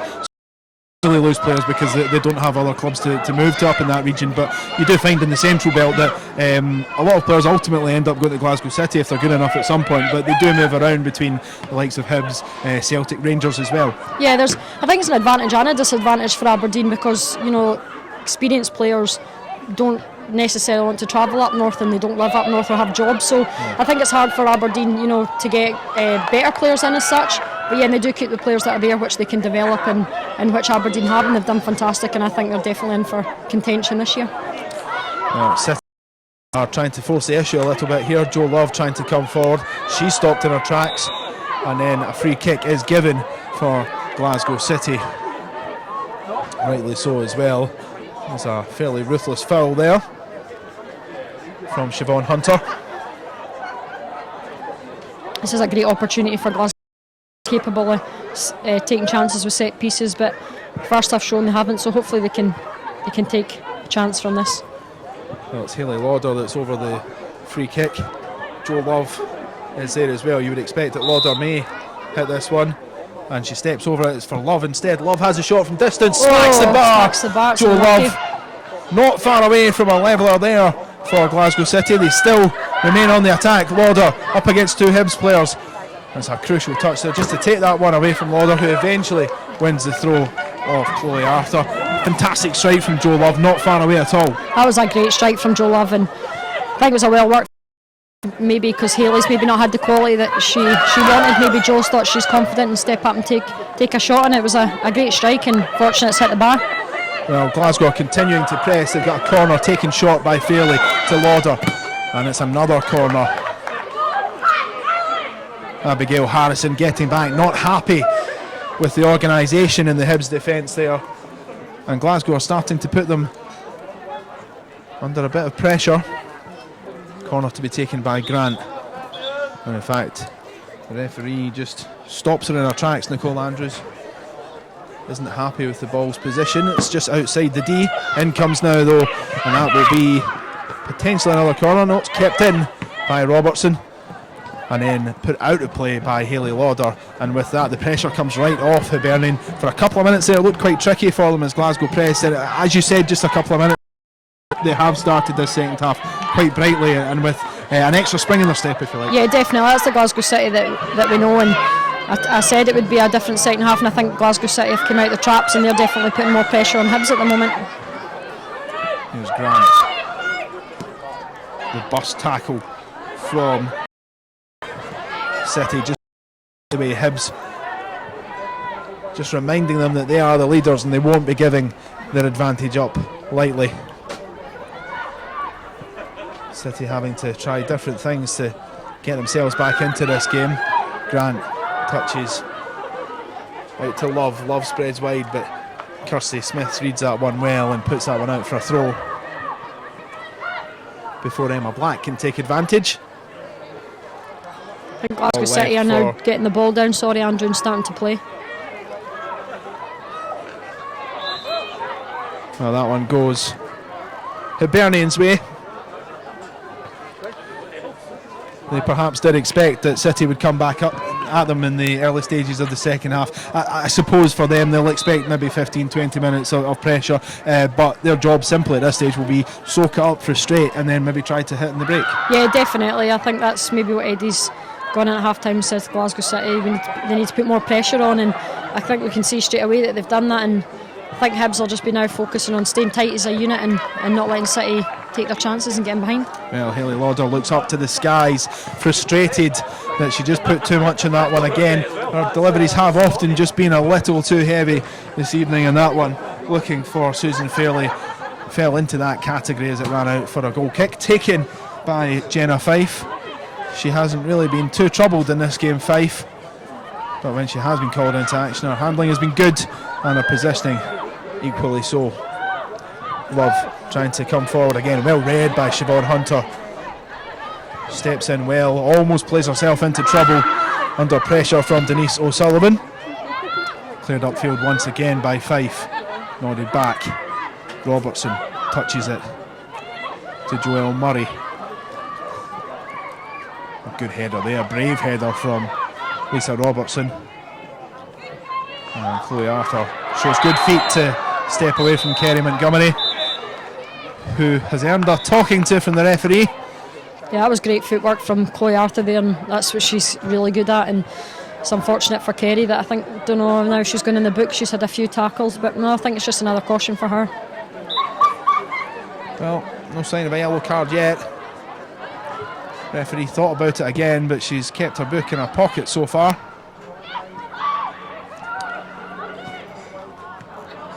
Hibernian pressing as they get a little respite from the Been countered in the first few minutes of the second half. Richards lays off, and that one was always twisting away from goal from Lucy Graham. For Hibernian, from their point of view, just to get upfield and give themselves a little breather, because they are going to come under more pressure in this second half. Clearly they will try to add to the lead if they can, but by the same token it also helps to keep it away from their goal. Yeah, definitely, and I think Hibs will be looking for another goal just to take a little bit more pressure off them, because as you can tell, Glasgow City now are pounding the pressure on, and hopefully Hibs can stay tight at the back and not let City come back into the game. That's a great ball through to Abigail Harrison.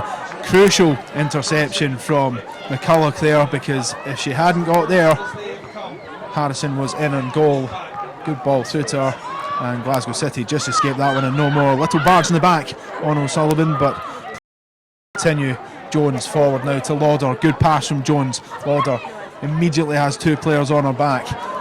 Almost keeps hold of it though, slides to try to keep the ball going upfield towards that Hibernian goal, but Hibs just crowding her out. Smith with the throw.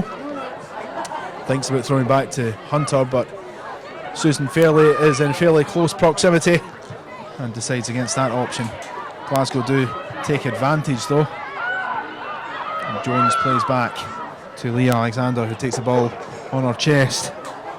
Arnott just closing in on her, but City keep possession. That's great from Glasgow City. They're starting to play really good football now, and it's good. Lauder plays forward again, looking for Fairley. Fairley does well to win the ball back there too. Lauder now tries to lift over. Chance for City into the box. O'Sullivan goes for it, still active. It's a shot there, cleared. The attempt from Lauder. It's cleared by Lucy Graham. Lucy Graham did really well, positioned herself well to scramble that one away. That was fantastic play from Glasgow City, and that's the quality that they have. They played really good football from Lee Alexander down to Rhonda and then down the wing, and it's created a chance, and it's just unfortunate. And it's great defending again from Lucy Graham and Hibs. Well, Hibs living a little dangerously there. A bit of a scramble on the 6-yard line, but Lucy Graham just getting into the right position. And Hibs are going to need that. They'll need bodies back as Glasgow creep further and further and further up the park as this second half goes on. It may well be that there will only be a goal in it. It may well be that we go to extra time for the first time in 14 League Cup finals as the flag goes up against Heather Richards. That one looked tight, Suzanne. Yeah, I think that was tight to call, and maybe she was slightly off on the, but that's great play from Heather, and I think she's just unfortunate she's slightly offside. Obviously both sides, as it stands, we're coming up to the hour mark. Neither side has made a substitution yet. You know there are options there. You know that Glasgow City's situation is such that they've had to call Suzanne Lappin back out of retirement to come onto the bench. But both sides have got people there who can come on by the same token, while City are having to make up numbers. They have people who can come on and make an impression too. Yeah, definitely. I don't think it's as such for Glasgow City. They're having these players on the bench because they're struggling. The quality that they've got is, we know Glasgow City have got a massive squad, and every single player's got quality, and I think Eddie will maybe make start the next 5-10 minutes as well. Tired legs out there as well, so we want to put on some fresh legs. Well, Emma Black fell under a challenge there from Kirsty Smith, but Smith straight away put her hands up and said no foul, and the referee agreed, allowing play to carry on. Hibs up the other end of the Smith, who will take this throw just along from the Hibs dugout.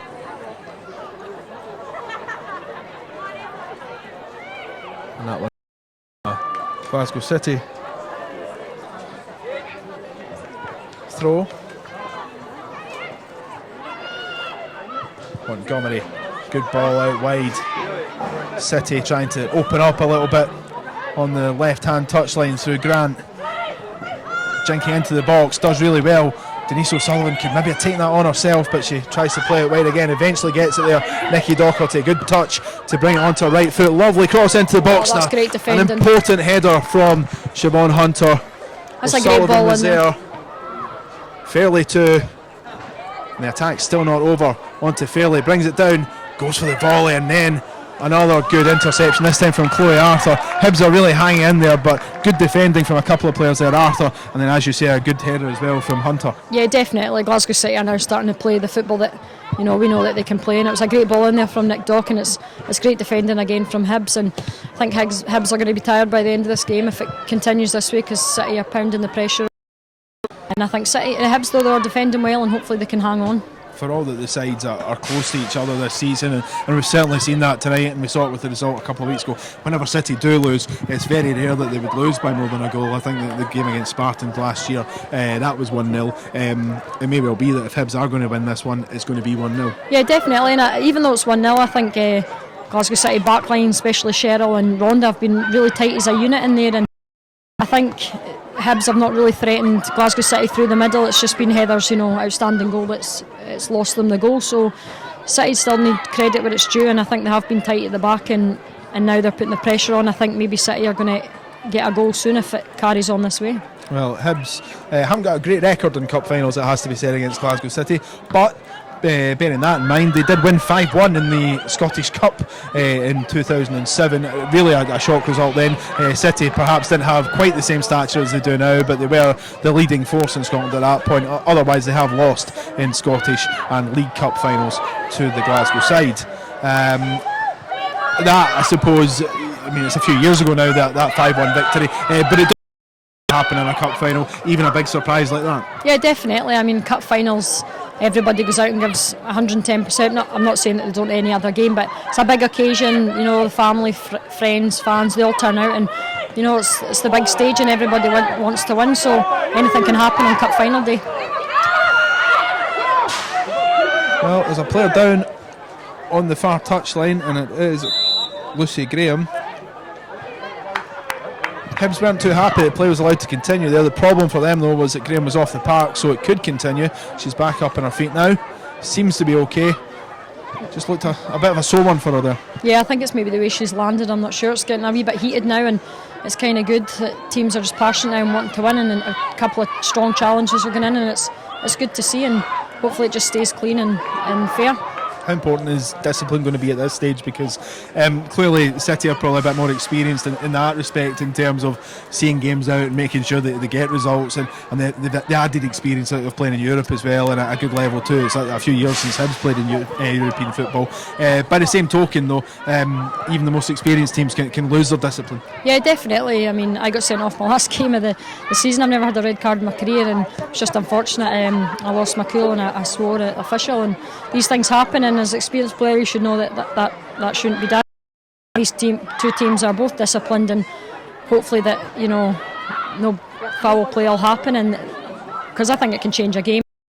City or Hibs lose a player, then that's a massive thing, especially when it's such a close game.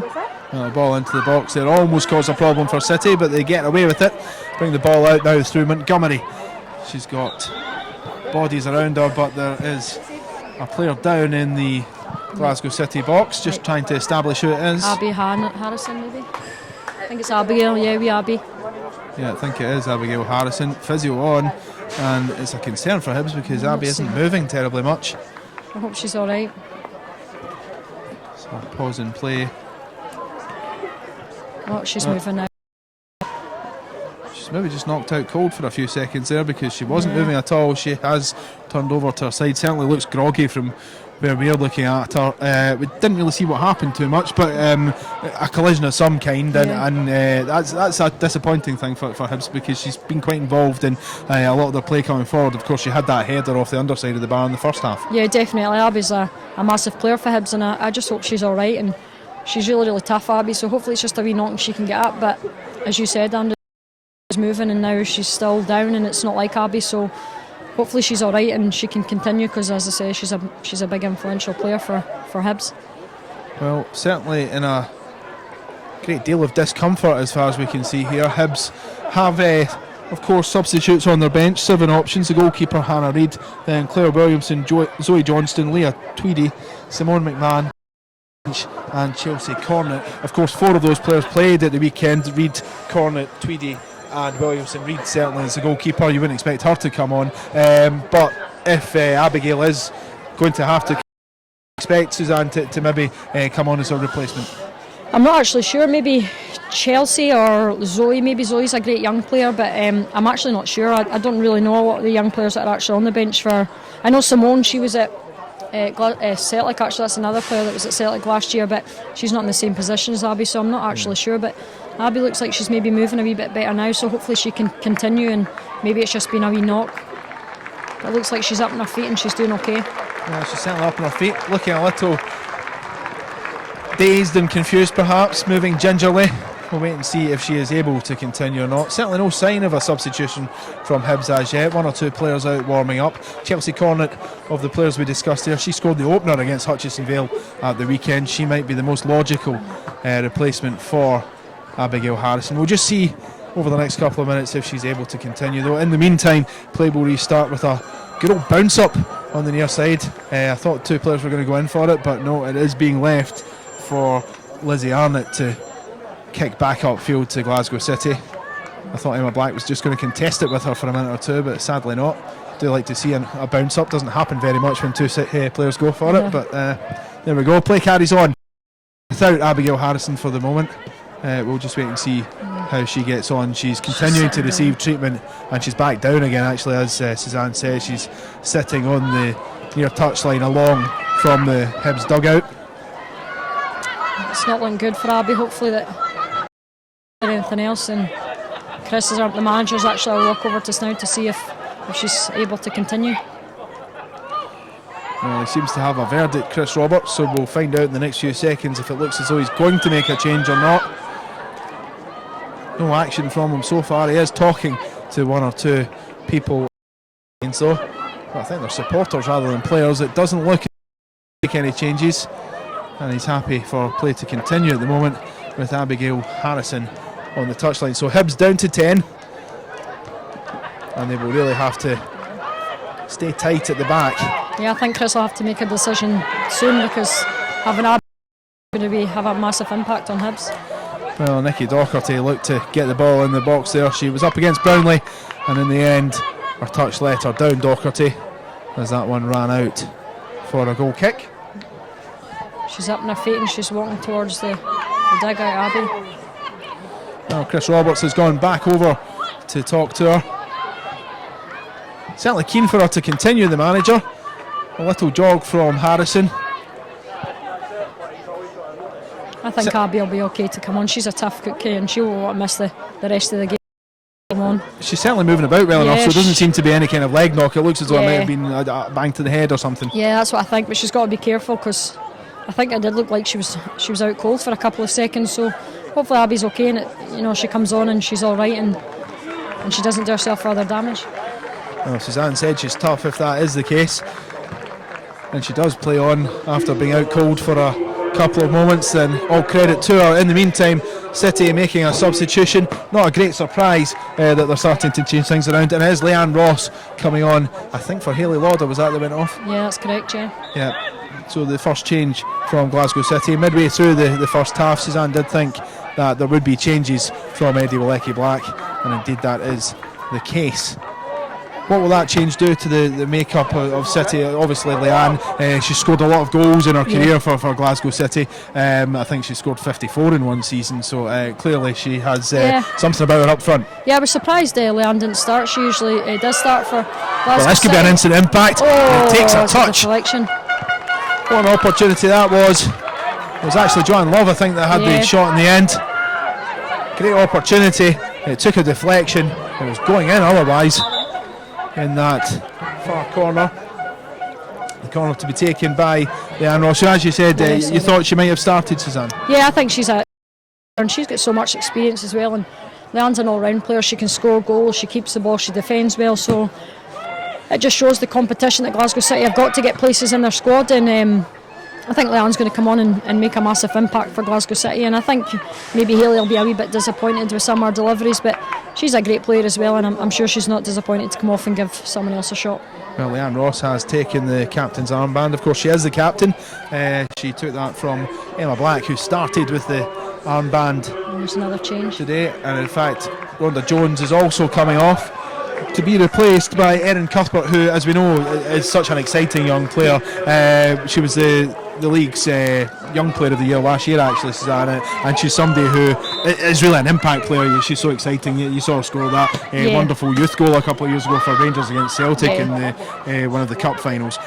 She's somebody who can make a difference. Yeah, she's an exceptional young player, and we've seen her at Rangers coming through, and I think it's great for her. She's at Glasgow City, and I think obviously because she's young and the players that Glasgow City have got, it's just unfortunate she doesn't maybe get her start, but I think her time will come, and she's that player, and I think we'll see that today, and we'll see the impact that she's going to have on Glasgow City. Well, Erin Cuthbert, she's only 16, turned 17 soon right enough, but the youngest player on the park now, and you will see, I'm sure, in this game why she's been brought into it. City just trying to press again. That injury for Abigail Harrison, as much as anything, I suppose, it takes the momentum out of Glasgow's attacks. Hibs were quite happy to keep playing. There's a substitution, and Harrison has gone off right enough. She had come on. She's going to be sick. Yeah, it looks like maybe she's got a wee bit of concussion. It looks like maybe she's going to be sick. Yeah, she's not particularly well, and she ducks out and goes straight to the dressing rooms. Hibs making that change, and it is Claire Williamson who comes on for her as well, because she'd been quite involved in the game, and you never like to see a player getting injured, but certainly not in those circumstances as well, where your health might come into question. Definitely not. It's a shame, and give Abby credit, she's came on and she's tried, and I think her head knock must be quite serious if she's running to be sick there, so hopefully Abby's okay, and I wish her all the best. Yep, certainly do. She leaves as Hibs still lead by that single goal from Heather Richards in the first half. 27 minutes on the clock then, almost 27 minutes of the second half gone now. That advantage stands. The foul throw there from Nikki Docherty. Not what you'd expect from a Scotland international, but the ball is turned over to Hibs, who will try to make her pay for that slackness. Brownlee receives it from Arthur and then plays upfield, but Hibs haven't really been the same threat in this second half as they were in the first. You can understand why that's the case. Yeah, they're putting so much pressure on as well, Hibs, and maybe you're starting to see a couple of tired legs because they were full out in the first half, but I think that they've still got enough in the tank to keep the threat on to Glasgow City, and we'll see what happens. And now it's attack for... It's great defending by Joelle Murray as well. Well, Montgomery steps in and tries to play forward, but again, good defending from Kirsty Smith to get ahead of Grant. The bombardment continues though. Here's Docherty. It's a decent ball in. Ross tries to bring it down on her thigh, but it just runs away from her. Lifted back into the mix by Black, headed away again by Joelle Murray. I think that's a harsh decision there. I don't think Erin could have done anything about that there. Well, Murray with the ball. She'd love to lift another trophy for Hibernian. She's a Hibs fan. She even went to the same school, I think, as the current Hibs captain anymore, Liam Craig. He just left the other day, Easter Road, but he was the captain of the club this season. The two of them know each other well. She's a dyed-in-the-wool Hibs fan, and it really means so much to her to win this one this evening. Yeah, if anyone would love to win this, it would any more than it would be Jill. She's a massive Hibs fan, and she's such a dedicated player, and committed to her club, and I think it's great to see and that players stick by the club that they support as well, and I think she's a fantastic person and loyal to her club, and I think she deserves it. Yeah, it was actually the local boys' sides down in the Borders that she played alongside Craig in, rather than they were at school together, but certainly they knew each other as youngsters, and she is keen to lead her team to what would be a 4th League Cup victory. Glasgow City trying to change that, but Leanne Ross is frustrated by an offside flag there. Seemed to be the right call, not too many complaints otherwise.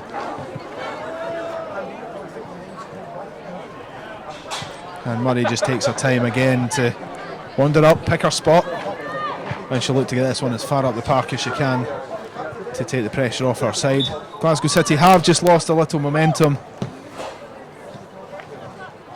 from when we saw Abigail Harrison down. Not nice to see at all, but that seems to have just killed off the challenge ever so slightly from Glasgow City.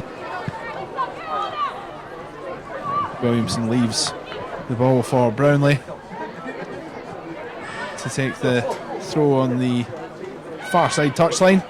onto the scorer Richards. And that one goes out for a Glasgow City throw. And to be fair, this will suit Hibs down to the ground, because while it's scrappy and it's maybe not particularly nice to watch, it runs down the clock. Yeah, definitely. I think Hibs are clever, Joelle, there, taking their time, putting the ball down and, hitting the channel. I think they're being clever as well and saving their legs for when it matters. Well, Glasgow City have a quarter of an hour to at least force extra time, if not even win this game. Erin Cuthbert tries to take charge of proceedings, lifted forward to O'Sullivan, but she's got players all around her. It's Hunter who steps away, gets a fortunate touch off her heel, Hunter, but she does really well. And Hibs very nearly broke forward there through Richards, and the ball from Williamson just not quite falling to the striker. That was great work there from Siobhan Hunter, and she even found the pass after it, so it was great composure from herself. Play from Cuthbert doesn't quite come off, but City have another bite at the cherry, and that's a foul. There, no question about that one. The referee looks as though she is going to issue a card. It's to Kirsty Smith by the looks of it. I think it was maybe from the challenge earlier on in Abby Grant. I think that was maybe she's pulling it back. I'm surprised she let it go for so long and then decides to pull it back. Well, better late than never, I suppose, from the referee.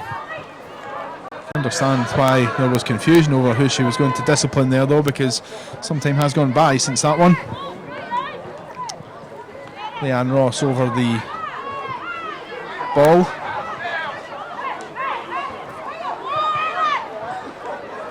No play from the referee for the free kick situation. Taken by Ross, flighted in, and it is the leveller for Glasgow City. They have been pressing, it looked as though they were just falling out of the game.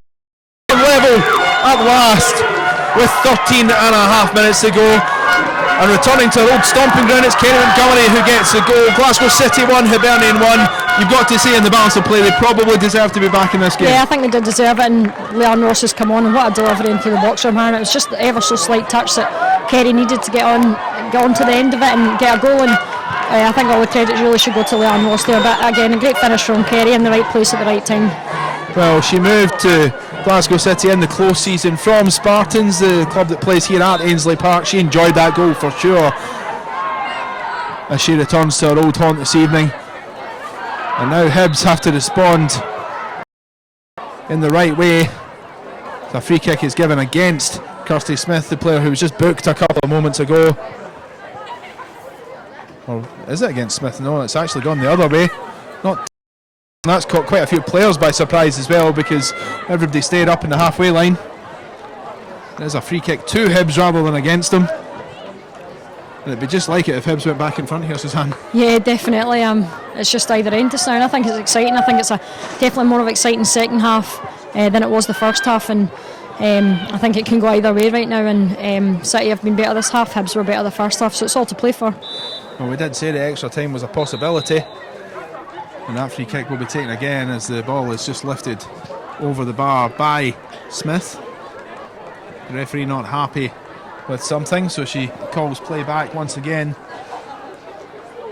The sides obviously couldn't be separated when they met in the league last month, and as if this one needed an extra half hour to and possibly even kicks from the mark as well, just to determine a winner. Yeah, I actually said to my fiance, he asked me obviously coming through who did I think win, and I says I think it's going to go all the way to penalties actually, so it's going to be exciting to see, and hopefully for the fans as well. I think it's always exciting going down to penalties. I know it's an unfair way to decide who wins, but right now I think it's the only decision that can go. Both teams have been even, one better first half and Glasgow City better this half.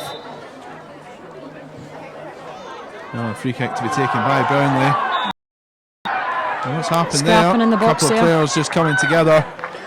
Joelle Murray involved. May well have been her that was penalised actually, but Glasgow City off the hook, and they'll look to win this one now if they can. Remember, going for their 12th domestic trophy in a row. Hibs have certainly put up a better challenge in this year's final than they did last season. Centres in, and that's taken well by Jenna Fife. An awkward one to take, especially under pressure from Susan Fairley, but she did well just to come out and kill that one. Yeah, I think Jenna has done great for Hibs, and she's been comfortable coming for the ball and collecting, so I think she's been a great impact and a great player for Hibs. Well, City just looking to finish this one in the 90 minutes if they can. I'd imagine both sides will be keen to, and particularly Hibs probably, you'd imagine, because they've put so much into now that you suggested earlier on they may well get tired as the game goes on, and you'd imagine that's probably going to be the case. Yeah, Hibs have put everything into this game, and you can see it out there, they're starting to get tired, and I think that maybe they'll feel robbed if they don't get anything, the win out of the game. But Glasgow City have come in the second half, so I think it has definitely been an even game so far. Well, 10 minutes plus injury time remaining to separate these sides, and it really could go either way. You just don't know. It's been such a close game throughout. City just trying to win themselves a yard or two through Vicky Docherty. Now Fairley, and Lisa Robertson goes for the conventional laces through it approach as she hacks that one back upfield. Yeah, I think that's just to get them out of pressure.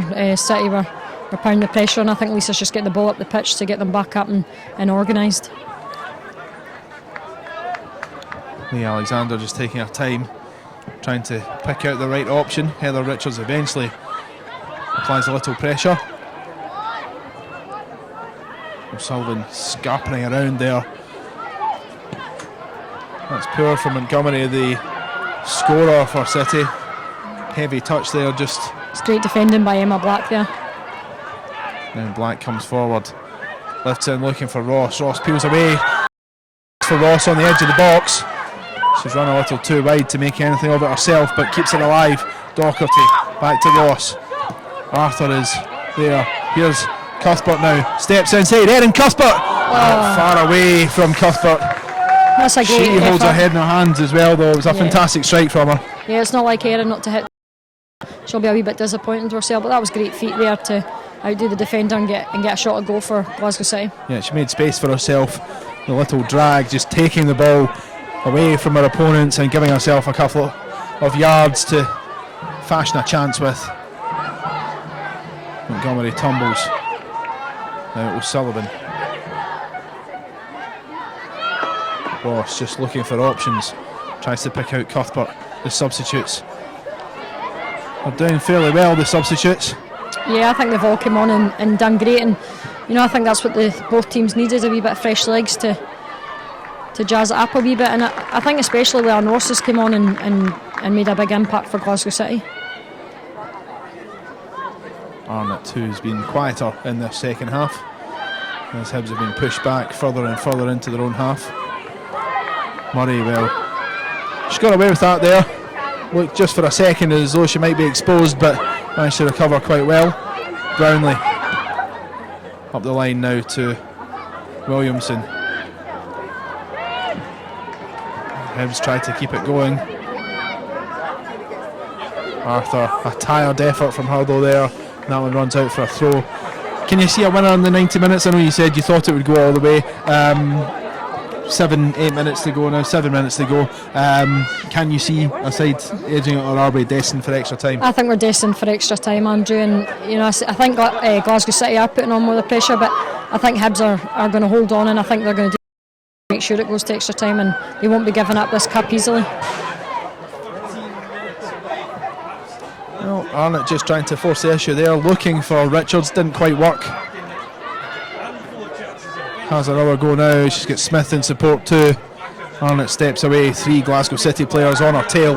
That creates a bit of space for Smith, but that's a crucial intervention there. Arnott, ball into the box again. Shot on the turn. It's not held by Alexander, and it has to be hacked away. Chance out of nothing really for Hibernian. Yeah. It wasn't far. It hit the target. Yeah, that was a great effort from Lucy Graham. I don't think it was going to trouble Lee Alexander too much, but it came out a great effort from Lucy Graham. Well, here's Brownlee. It's a decent delivery to the back post as well. Comes off of Arnott's thigh. It just took her by surprise. I don't think she expected it to come that far. Players in front of her went for the ball. A free kick given instead. But Hibs, I mean, you said that it may well be that they're happy to take it to extra time. Now they look like they're trying to win it. Yeah, well, I think the last game, the league game, it was 3 each. A late equaliser, so I know they're capable of pushing it all the way and getting that goal that they need, so maybe they can push it and get the winner this time. Well, just over 5 minutes remaining of the regulation 90. Looks as though we are creeping towards extra time. I'm usually in my bed at this time, Andrew.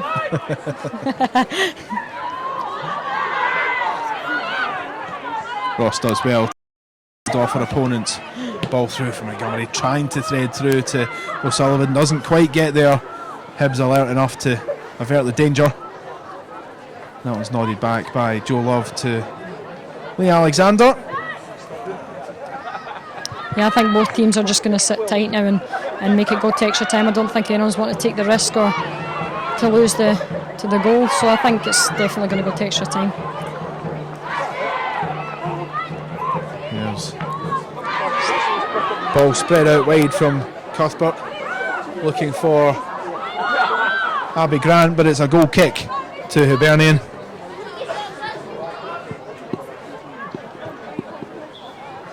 The clock ticking down.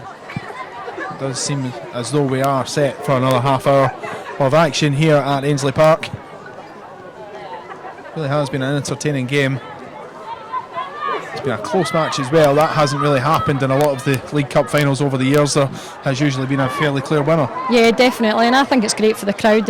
Usually I think people have gone to the game before, Glasgow City are going to win, or Hibs in the past, and I think it's great that it's a good, competitive, close game, and I think that's what fans come out to watch, and especially the second half, I think it's been a lot better. Well, here's Cuthbert. We know that she's dribbling away from players, and that's a great jinking run from Cuthbert. She's frustrated. That one just didn't quite fall to Susan Fairley. Looked as though it might just open up for the striker, but didn't quite get there. That's great work from Lisa Robertson, and determined to keep the ball and be strong, and I think she's done great there. Yeah, she has done really well. That's strong play from Lisa Robertson, holding off Denise O'Sullivan. Now there's 3 players around her to get the ball off her. I think Lisa's been fantastic tonight. Yeah, she has done very well. They're unlucky to have the throw eventually go against her, and now it's an opening for Glasgow City. Shot low and smothered by Fife. Another attempt from City. They're trying to put a bit of pressure on and finish this one in the 90 minutes, but they can't quite make that second breakthrough, which would just put them in front for just long enough to That's see a out the great game. challenge there from Joe Love. Kirsty Smith breaking up down the left, and I think Joe Love done well to come across and cover there. Now chances at both ends now as this final builds up to. This could be the winning goal here, Andrew, from a corner. Could well be. Corner for Hibernian. Arnott will take it. Hibs have every outfield player in the Glasgow City half, so they'll have to guard against being hit on the break by City. Needs to be a good delivery. It's not a bad one at all. Great hands it's from taken by Lee Alexander, who looks to get up quickly. And Hibernian are helped out by the referee there, because she brings play back just as City look to hit in the break right enough. Hibs had so many players so far forward. If they were outdone in pace, they may well have been outdone in this game as well.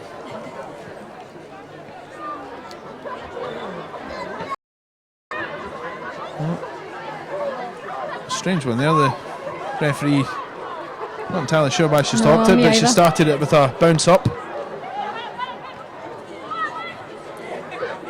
Here's McCulloch. Doesn't take any chances as Hibs attackers lurk. Black spreads out to Ross, popping up on the near side now. Headed away by Joelle Murray. It's a good defensive header, only as Kerry Montgomery. And Glasgow City are piling the pressure on. It looks like they're definitely wanting the win before they go into extra time. Into Fairley, heavy first touch up against Hunter, spread out by Fairley to Ross. Needs a decent delivery. It's a good one as well. It's O'Sullivan back across goal, and else but Lisa Robertson there to sort that one out and clear. It's a throw for Glasgow City 45 plus whatever's added on for injuries remaining in this game. Ross feels she's held as she tries to get in the box, cleared by Hunter, and now Hibs have a chance to break. It's Richards, she's got Williamson up ahead of her. Williamson goes as well, but Docherty's there to mop up. She plays back to Alexander, and that may well be the final chance. Of course, Abigail Harrison was down for an extended period, so you'd expect 2 or 3 minutes anyway of injury time. We'll see just how much is added on soon enough. Murray plays a risky game at the back there. Lisa Robertson's been fantastic this half. I think she's given 100% and fought for every ball, and I think she's been great. Yeah, Robertson has been outstanding, certainly. You would imagine the outstanding player on the pitch. Cuthbert does really well though, plays forward and the flag goes up against Susan Fairley. That one was tight, but Hibs just get away with it. And it looks as though now this one will time.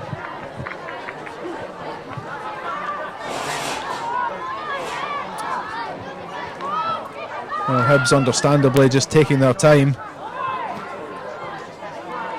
Now what's happening here, because it seemed to be an offside decision. I think the referee's pulling it back now for a free kick for Glasgow City, but I'm not sure what it was I'm for. not entirely sure why that one's been given, because the flag did go up and play was allowed to continue right up to the flag going up, so it seemed to be that it was an offside. Instead, Glasgow City are on the attack though in injury time. Lifted into the box again. Oh, and almost at the back post there. That's certainly a missed opportunity Sneaking for Abby in Grant was there. Abby Grant.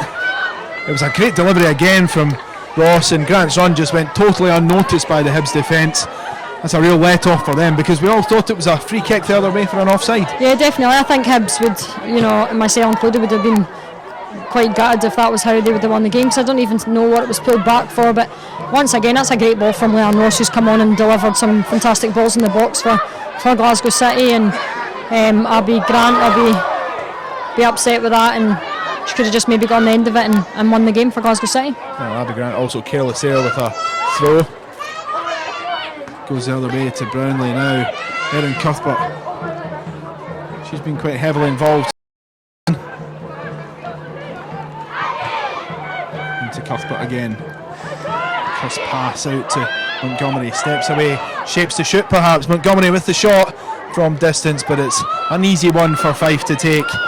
And a comfortable one as well. We're 2 minutes into injury time now. Referee has a look at our watch. Let's play continue for now though. Headed back upfield again. Fairley's in an offside position, so she lets things go, but that's good running from Denise O'Sullivan, and she does well to win the throw there. That's great pressure there from Denise O'Sullivan, and now puts pressure again back on Hibs, and that was a great run from her to get the throw in for them. Nikki Docherty back out to Grant, back to Docherty again now. Lots of players around her. City just trying to find a way to get that ball into the box. It's a decent ball as well, but it's too close to the goalkeeper.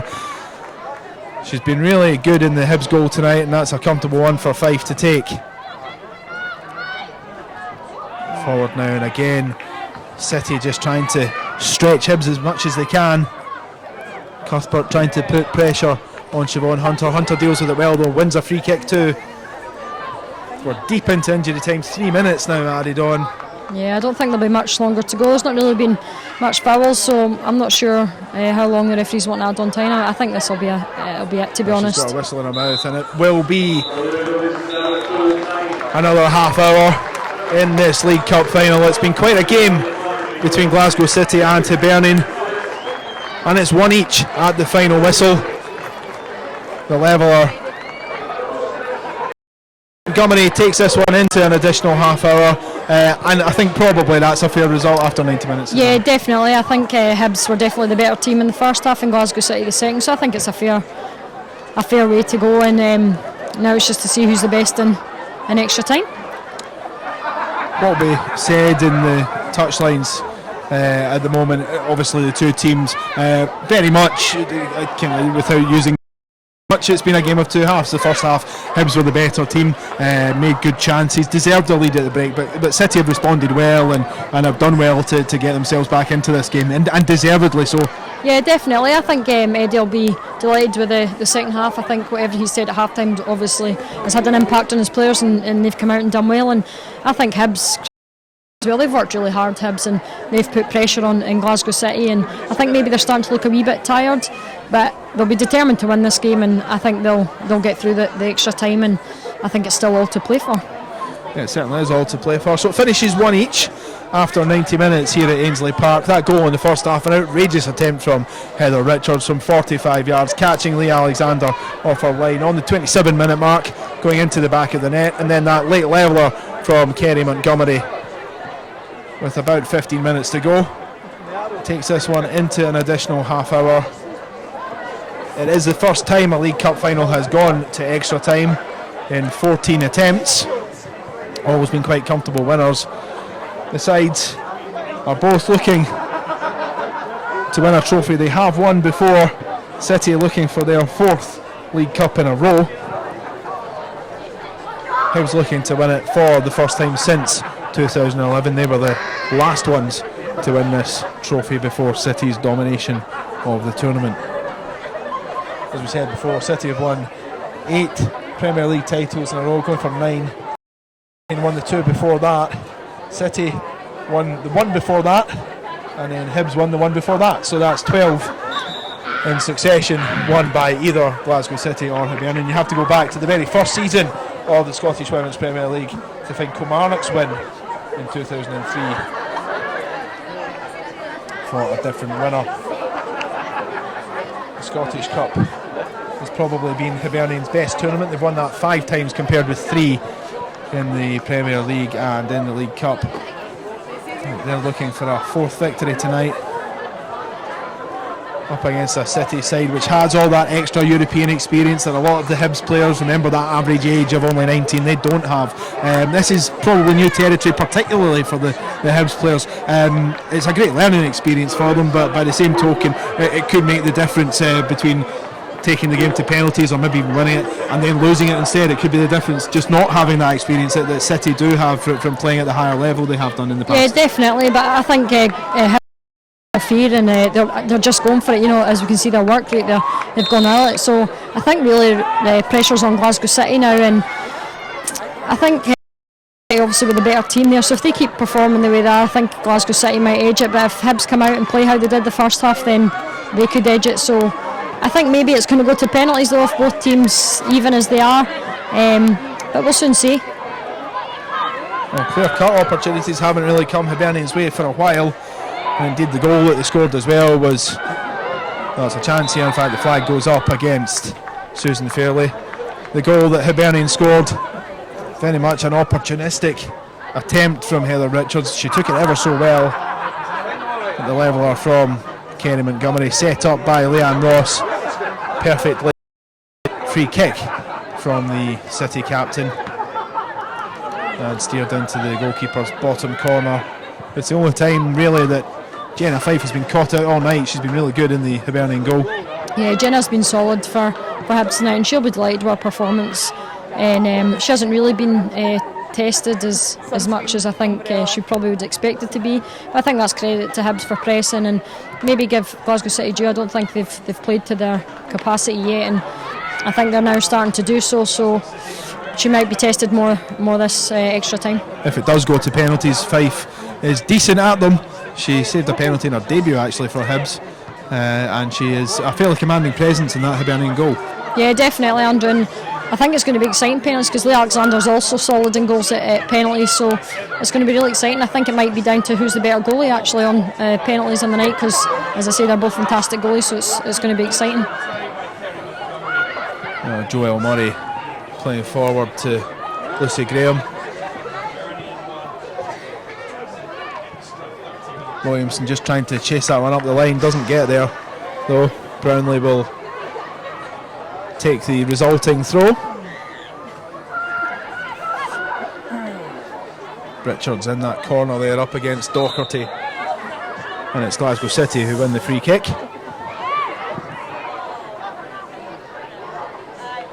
Docherty will take it. Comes from Falkirk, Nikki Docherty, Scotland international, 11 caps to her name. Made herself a regular at Glasgow City since going there 3 or 4 years ago. Good running from Fairley, peels away, cuts inside as well. Good shoots low, that's in the back of the net from Fairley.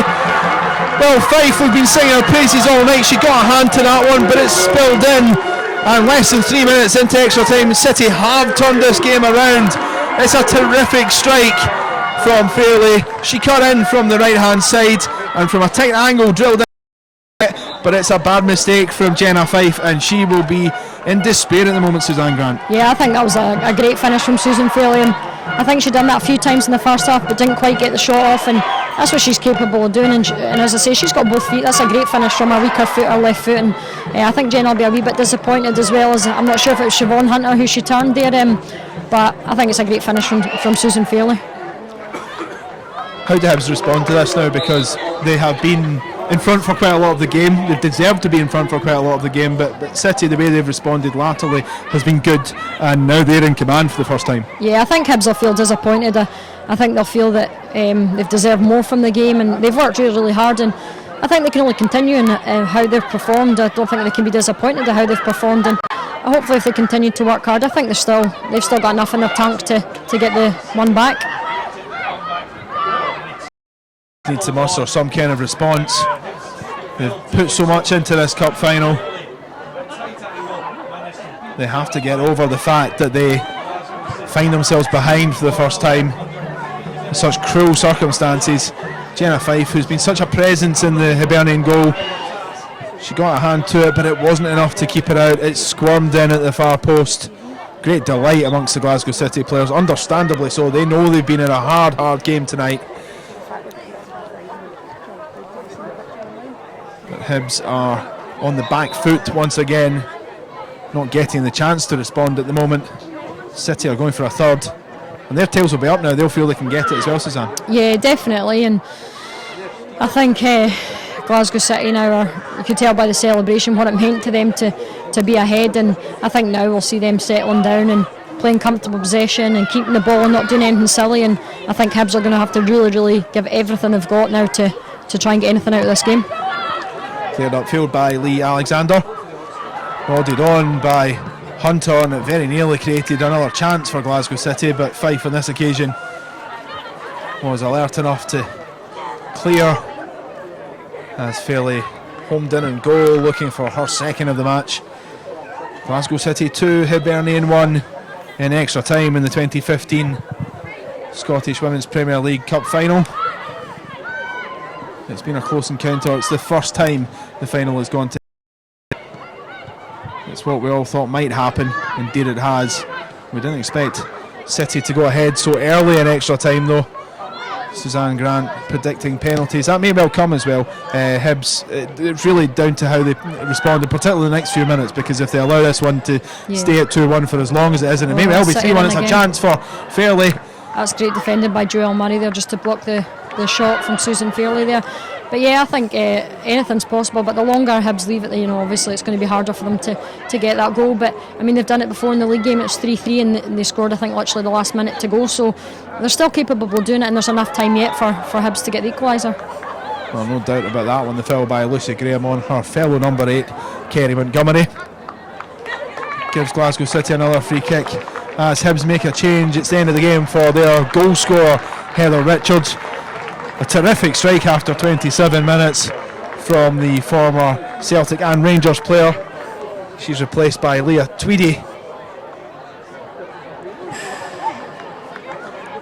with 8 minutes of the first period of extra time to go.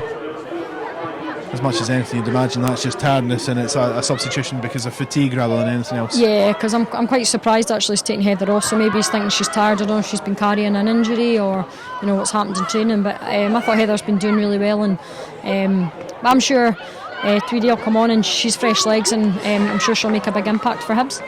Well, Denise O'Sullivan, she's full of running even at this late stage of the game. You can see why she's such an important player, and she receives that return ball as well, just muscled off it on the edge of the area. But City undoubtedly in the ascendancy after going 2-1 ahead. That goal from Susan Fairley proving to be the difference between the teams at the moment. Montgomery plays back to Cheryl McCulloch. Again, just taking her time to assess her options. It's an ambitious one that she picked. Doherty running around the outside of Emma Brownlee. Brownlee puts out for the throw though, and Glasgow City do make some headway down that left hand side.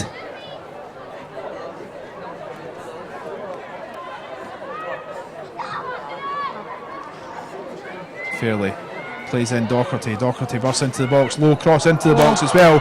Ross connected to an extent, but not enough to steer a shot goalwards. Yeah, I think she was just stretching there. It was a great ball in from Nick Dock again, and I think Liam was just trying to stretch for that. It was just unfortunate she couldn't get onto it. Well, Docherty tries her luck again with a shot this time, but it's blocked, and Hibs tried to break through Arthur down the left hand side to Arnott, but she's forced back by Kerry Montgomery. Williamson, Joel Murray under a bit of pressure from Fairley.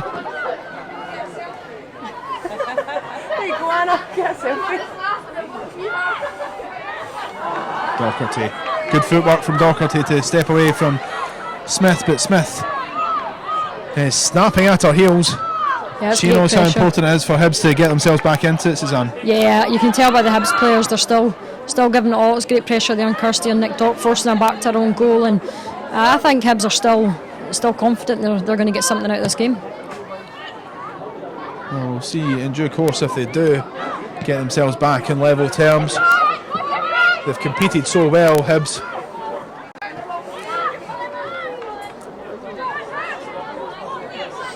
Emma Black to take the throw. Careless from Joe Love, but she's bailed out by Montgomery and steps back in herself as well to take control.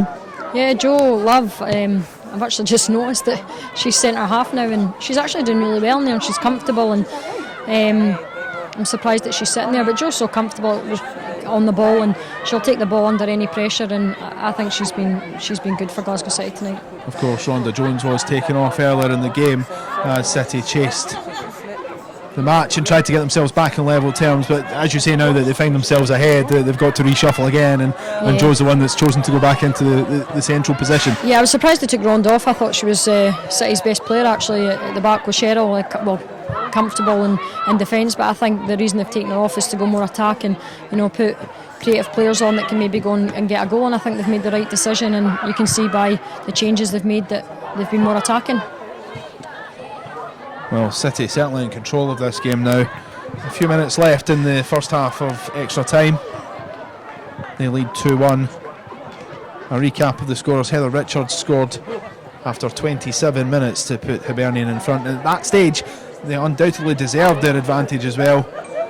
City chipped away though and eventually got themselves back on level terms, as that one just goes past the Abby Grant, not far away from just sneaking in. And the leveller for City came with 13 minutes of the regulation 90 to go. Kerry Montgomery's header just sneaking over the line low. Jenna Fife, and it was Fife who was caught out for the goal which currently has Glasgow City ahead. Susan Fairley did really well. She cut in from the right hand side, shot from what seemed an improbable angle at first, but well, Fife got a hand on it. It wasn't enough to keep it out, and that's how things stand with 3.5 minutes of the first period of extra time remaining. Hibs trying to come forward. Oh, that's great feet. It's got to be a yellow card from Arnott there. A nod from Emma Black. She knows that she's going to get booked, doesn't she, Suzanne? Yeah, I think that was a clever foul from Emma there, because Arnott's gone by her, and I think if she's got by her, then it's an opportunity. So it's a clever foul back there, and rightly so. I think she should go in the book.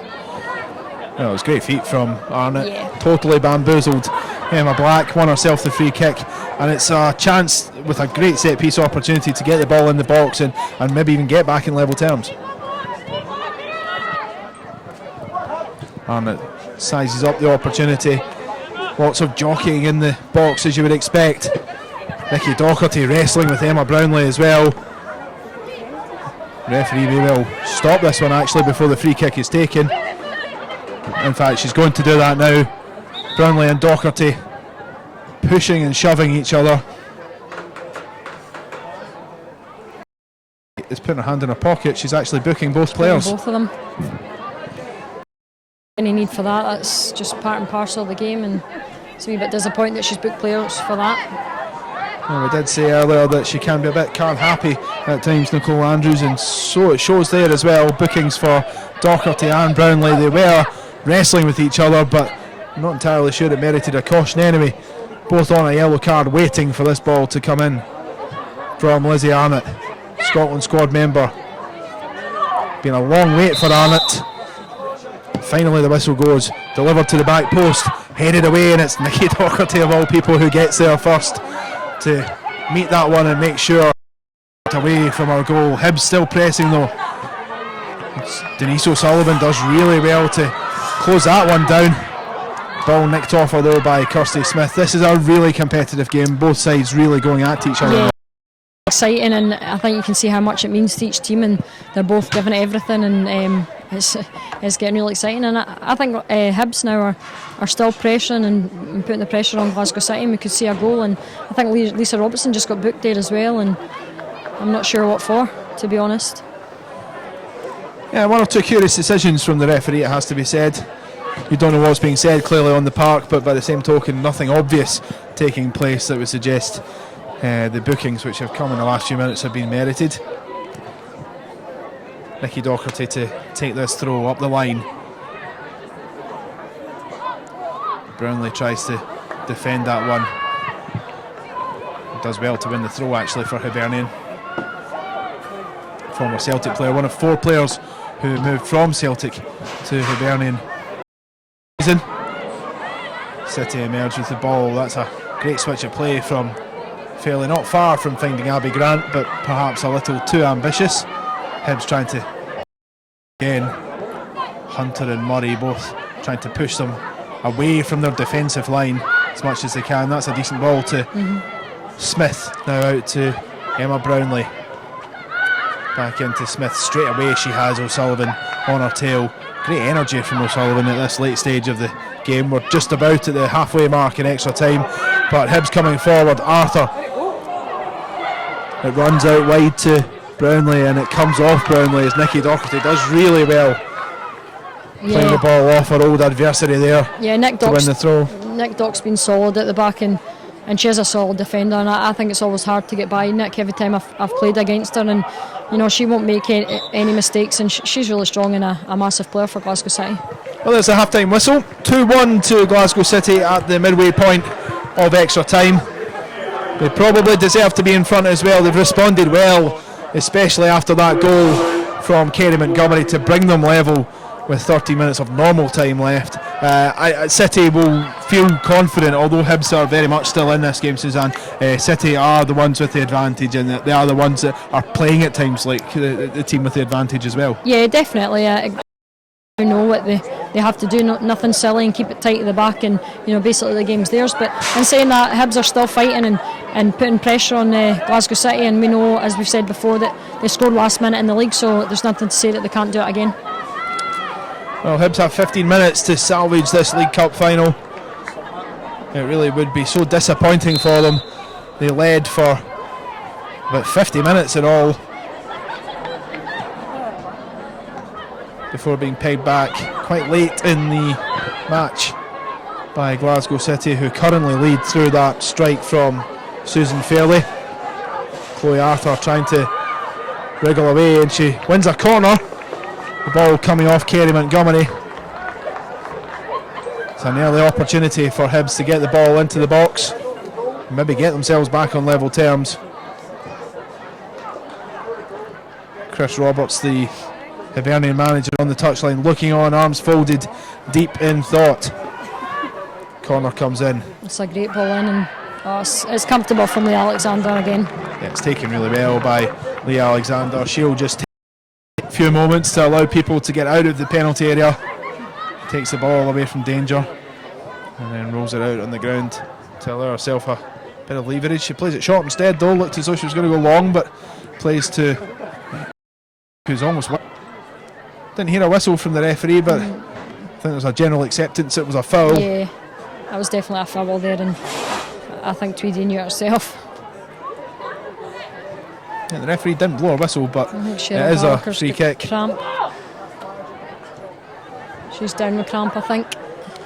Not surprising to see that, because the two sides have really gone toe-to-toe with each other this evening, and it's not a surprise at all, even with all the training that the players do, training 3-4 times a week and playing games every weekend. Even with that good level of fitness they have, camp will still set in, won't it? Especially in a game like this. Especially at this level as well. I mean, these teams are training, like 7-8 times a week. Some of them are at the academy as well. So, it's quite hard on the players, and obviously extra time they'll start to feel it. Hunter tries to play the back heel off of Ross. Doesn't work at first, but she does win the goal kick eventually. That'll be taken quickly by Jenna Fife.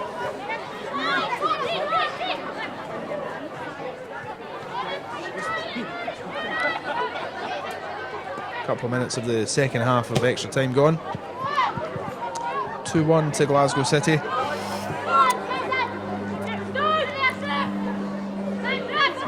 Eddie Bilecki Black side on course now at last, after trailing for as long as they did.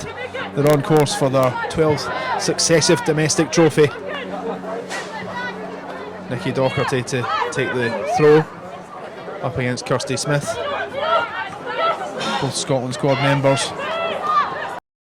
So Robertson there again to collect the ball for Hibs, and she's taking on a drive, and I don't know how she's still standing. She's been like a bulldog in that. Yeah, she's been fantastic. Hibs team this evening.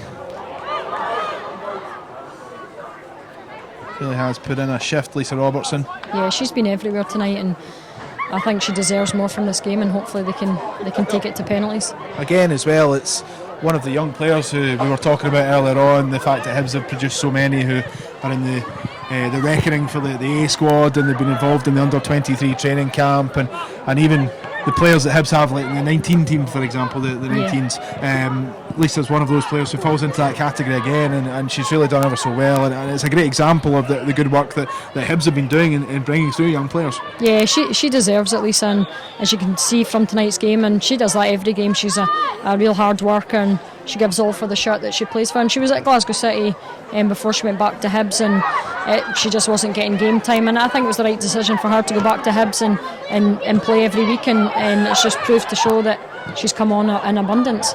Certainly determined to shine against her former club in her second spell now at Hibernian. As Suzanne says, she's played at Glasgow City, played in the Champions League, but didn't really get the opportunities she craved under Eddie Bilecki Black. She's back here now and very much enjoying her football, and very much making an impact as well as she comes over to take another corner for Hibernian. They're pushing really hard to get in level terms and maybe take the game to a shootout.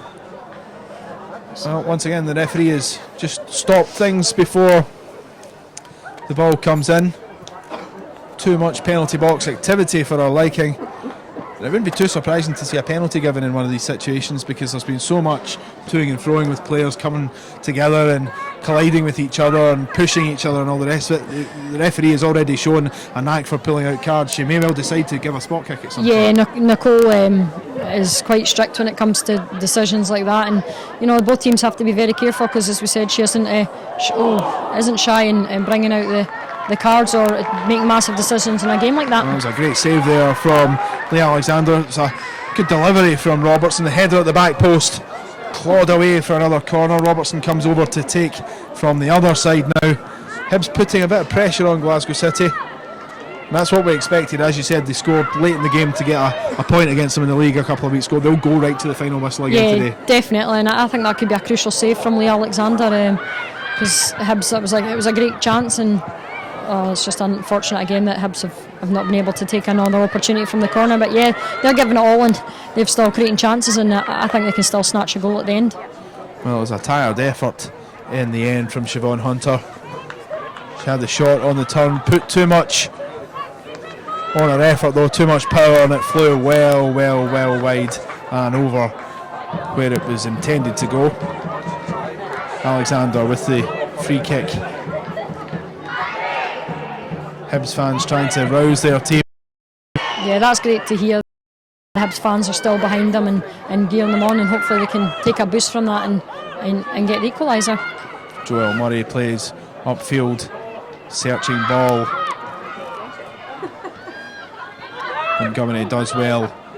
O'Sullivan steps away, but she's got too many players around her. Strange decision again from the referee. Didn't really seem to be anything in that, but the free kick goes Glasgow City's way. Chloe Arthur and Robertson, I think it was, between the two of them combined to block O'Sullivan there, but really didn't seem to be a lot in that at all. I don't think there's anything in that at all, and I think Hibs are a wee bit frustrated with that decision from the referee. The referee decides that the free kick's to go City's way, and City try to get themselves forward. How a 2-goal advantage at this stage would be of benefit. Sliding challenge there from Kerry Montgomery, out of control off the ground. Perhaps lucky the referee hasn't decided to do anything about that. She may well decide to do something about it now. Indeed, she is calling Montgomery over, and you can understand why, because that was a dangerous slide from Kerry Montgomery. Yeah, I don't think it's a red card or anything malice like that, but I mean, she was a bit late, and the ball's away then, and it's a late challenge, and I certainly think it's a booking, and I think Nicole's made the right decision there. Well, latest player into the book is Kerry Montgomery. On this occasion, no complaints from anybody about that one. A wild lunge. As Suzanne says, nothing malicious in it, but certainly out of control. City are in control, and they're trying to come forward through Denise O'Sullivan, who just runs out of steam as she comes into the penalty area. Joelle Murray stood up well, and then the foul conceded by Leanne Ross for the foul on Lisa Robertson. Hibs starting to just run out of time. The clock is ticking down. 8 minutes left in the game now. That's a great ball. It's one of those tricky ones, isn't it? The ball into the box from Williamson, where just that little bit of indecision can make all the difference, and Leah Alexander had to really be alert there to make sure she got to that ball first. Yeah, I think she done fantastic there. Kirsty Smith was coming in off the wing, and if Lee hasn't came for that, then she's in and goal on a wee flick, and because Lee's decided to come out off her line, so decision by Leah Alexander there. O'Sullivan. Ball spreads wide to Abby Grant, but she can't keep it in play. Throw to be taken by Brownlee once again. Hoisted upfield by the fullback. Touched by Tweedy, releases Kirsty Smith. She's in and goal. Chance for Kirsty Smith. Is this 2-2? It's not. It's past the post. Great opportunity for That's Kirsty great from her Smith. teammate picking her up there, and Kirsty will be kicking herself. What an opportunity that is, and I think that's great from her teammate picking her up there, and they're still believing even though they've missed that chance. Well, the opportunity came out of nowhere, but Smith was released down that right hand side, made her way into the box, 1-on-1 with Leah Alexander. It was a big moment for Smith. She failed to take it though, drilling past the post instead. City breathe a big sigh of relief. It remains 2-1. But will it stay that way right up to the final whistle? There will still be chances in the final few minutes of this one, that's for sure. 5.5 minutes remaining in the game now. City still with that slender 2-1 lead. Throw goes Hibernian's way despite claims from City to the contrary. Brownlee takes over now to Siobhan Hunter. Spreads out. Bypasses Williamson. Finds Arnott instead. Williamson goes in the overlap. She's available up ahead now. Receives the ball under pressure from Black, but steps away. That's good play down the left from Hibs. And they win themselves a throw. Great play down between Williamson and Arnott. Yeah, I think Hibs will be devastated they're not drawing at this point, and I think that's great play again down the left hand side, and Hibs are still in it and they're creating chances, as I said before, and I think they can still manage. They've still got time, and I think they deserve the equaliser, and it goes to penalties. Bit of head tennis in the penalty area. Glasgow City who come away with it. Erin Cuthbert, she's only 16, but she's smart enough to just kick up, and she's actually made an opening for City as well. Grant steaming down the left hand side, tries to get away from Murray. It's all that was really open to her. No penalty. Box teammates waiting.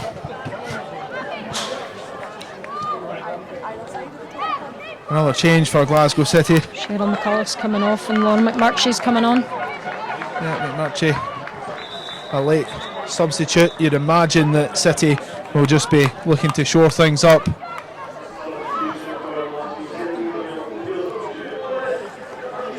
Well, McCulloch seems to be getting booked here before she goes off. I think she's actually got cramp. I think that's why she's struggling to come off the pitch. I think that's quite a harsh decision. Well, we have commented a couple of times about the referee and the fact she's as strict as she is, and that's a great example of it. Player struggling with cramp coming off and gets booked for her troubles on the way.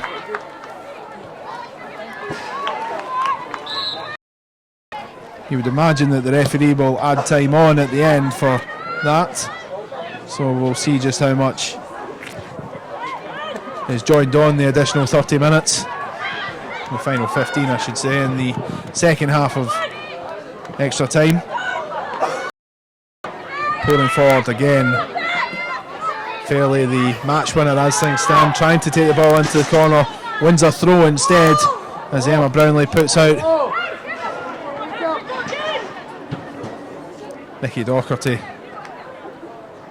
will take the throw. Fairley does really well to jink away from Brownlee. Wins another throw again. Smart play from the goal scorer. Yeah, she's just trying to keep the ball down the corner, but I mean, there's still 4 minutes to go, still a long time to go to keep the ball in the corner, but they are wasting the time and they're doing probably the right thing for them. It says a lot about the way City feel Hibs have challenged them in this game, that already they are trying to run it into the corner. Yeah, definitely. That gives Hibs credit where it's due, that City feel they need to waste time now to try and get the clock ticking down and prevent Hibs from getting a goal back. Well, Brownlee will take this one. Free kick given. And Hibs desperately trying to get themselves up the park. Joel Murray runs it out of defence, manages to hold on to it no more, getting away from Leanne Ross. Williamson on it now, back to under a bit of pressure, closed down well, but the ball breaks to Robertson, who has really covered every inch of this park tonight for Hibernian.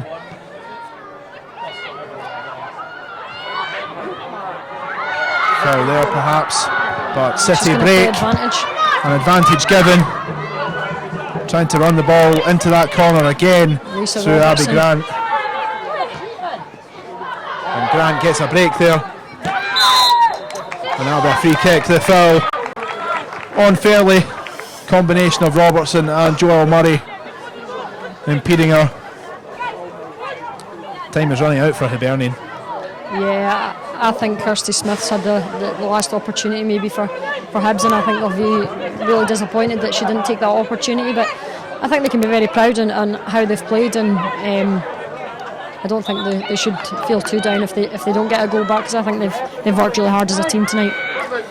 Of course, there is still a good chunk of the league campaign, more than half of it to go, and in that respect, even though Hibs, it looks as though they'll lose this game now, even with that, as they go right into Joel Murray there, that was a solid challenge, I think it's fair to even though it looks as though they're going to lose this game now, Hibernian, with the way things are going, they'll take heart from the fact that they pushed City again all the way in this. Again, they drew over 90 minutes, and again they will feel that they can take that kind of form as 2 minutes are added on for injury time. They will take that into the league campaign, and they'll fancy their chances in the final few months. Yeah, definitely. I mean, they've already drew against City in the league, so it's still all to play for. They've not dropped points either, and they'll take confidence from this game tonight that to know they are up there with Glasgow City and they can challenge them, and it does just take that maybe a wee bit of experience and class, but I think Hibs have still got it in their locker, and I think it's going to be really close to see who wins the league.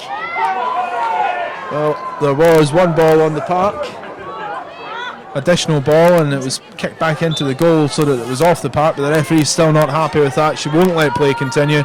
Now does, however, as Jenna Fife launches that one into the night sky here in Edinburgh. Hibs happy just to get the ball out of that corner, but Glasgow maybe I'll try to run it back in instead to come in to a more central area, and the shot is attempted by Fairley.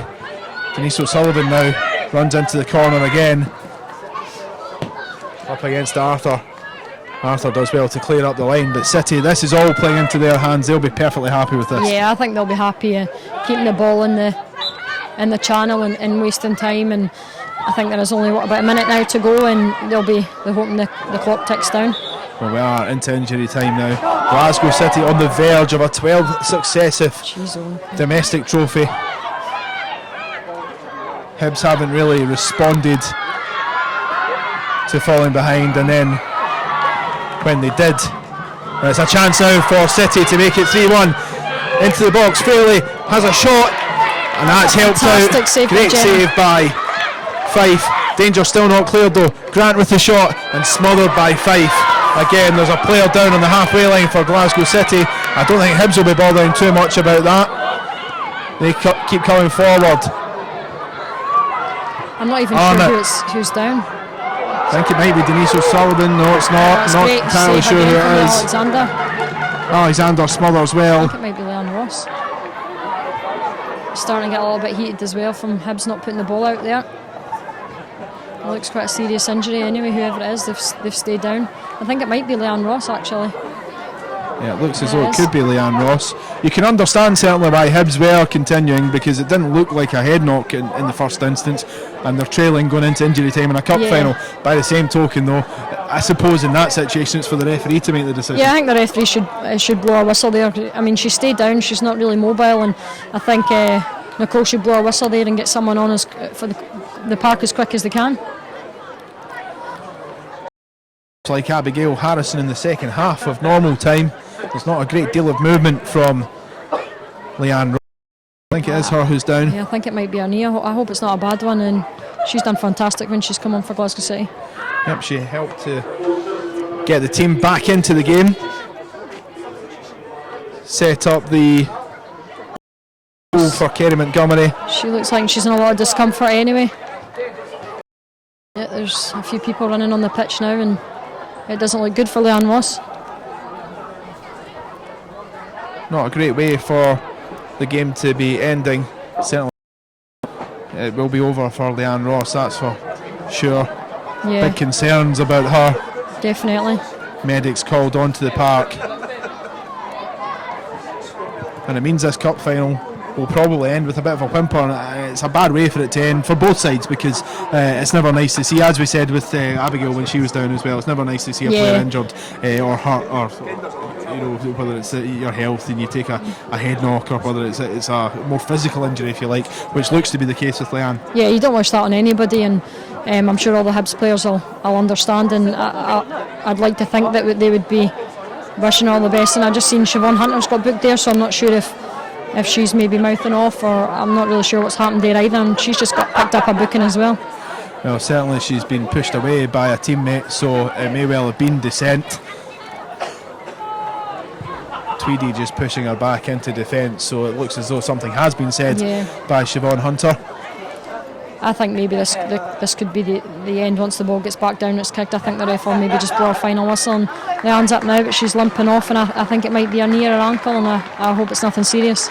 On a longer term basis, that's not good for Glasgow City. They already have injuries to deal with, and losing somebody with the experience that Leanne Ross has is not what they were wanting, but they do look as though they're going to win this cup final.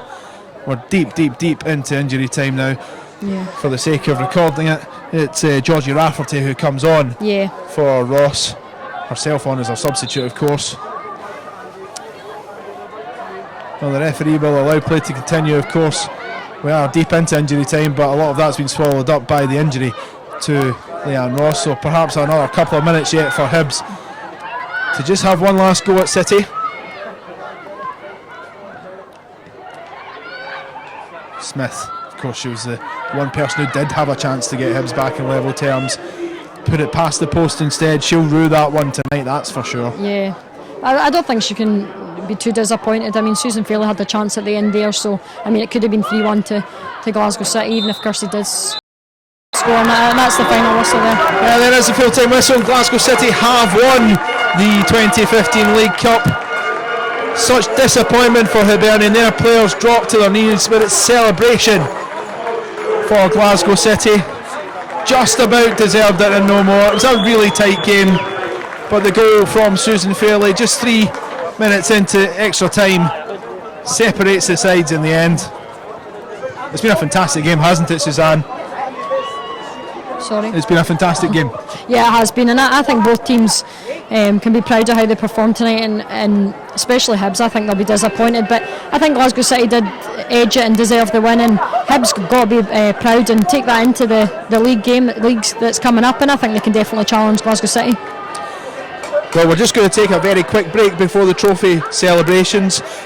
Please do stick with us though. Glasgow City have won the 2015 Scottish Women's Premier League Cup 2-1 against Hibernian. We'll be back in just a couple of moments.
Well, welcome back to Ainslie Park, where the final score is Glasgow City 2, Hibernian 1 in the Scottish Women's Premier League Cup final.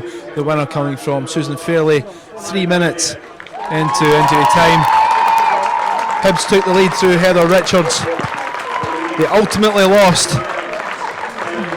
and it's Hibernian coming up to receive their runners-up medals. Disappointment for them tonight, Suzanne Grant, because they have really put a lot into this game. Yeah, I think they'll be gutted, as anyone would be losing the cup final. But as I said before, they can be so proud of themselves. They worked really hard, and I think they were definitely the better team in the first half, so they can take positives from the game.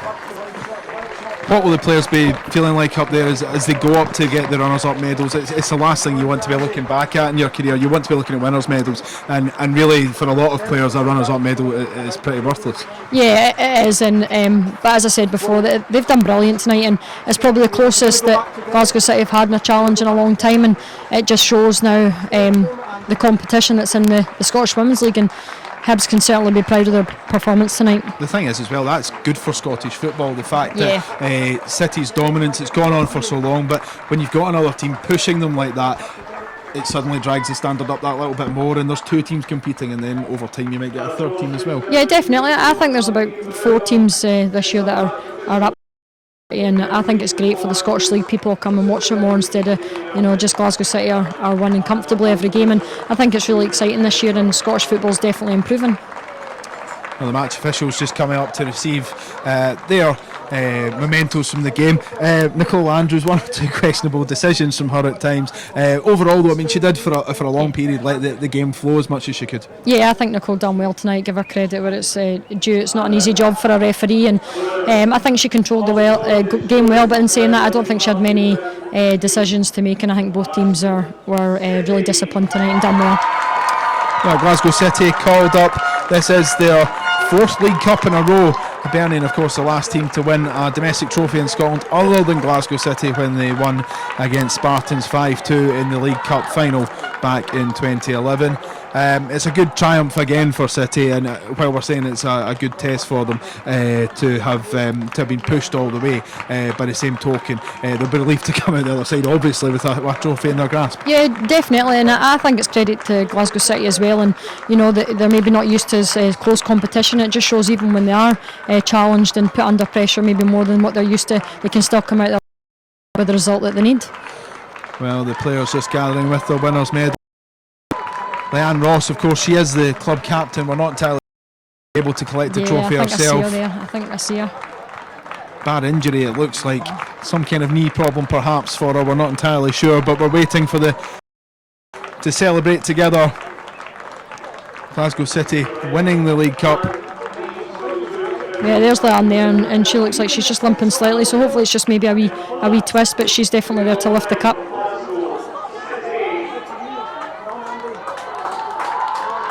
And Glasgow City are the 2015 Scottish Women's Premier League Cup winners. Big celebrations for them. They'll be delighted to be taking that trophy back along the M8 this evening. Yeah, they will, and I'm sure they'll celebrate in style when the time's right, and well done again to Glasgow City.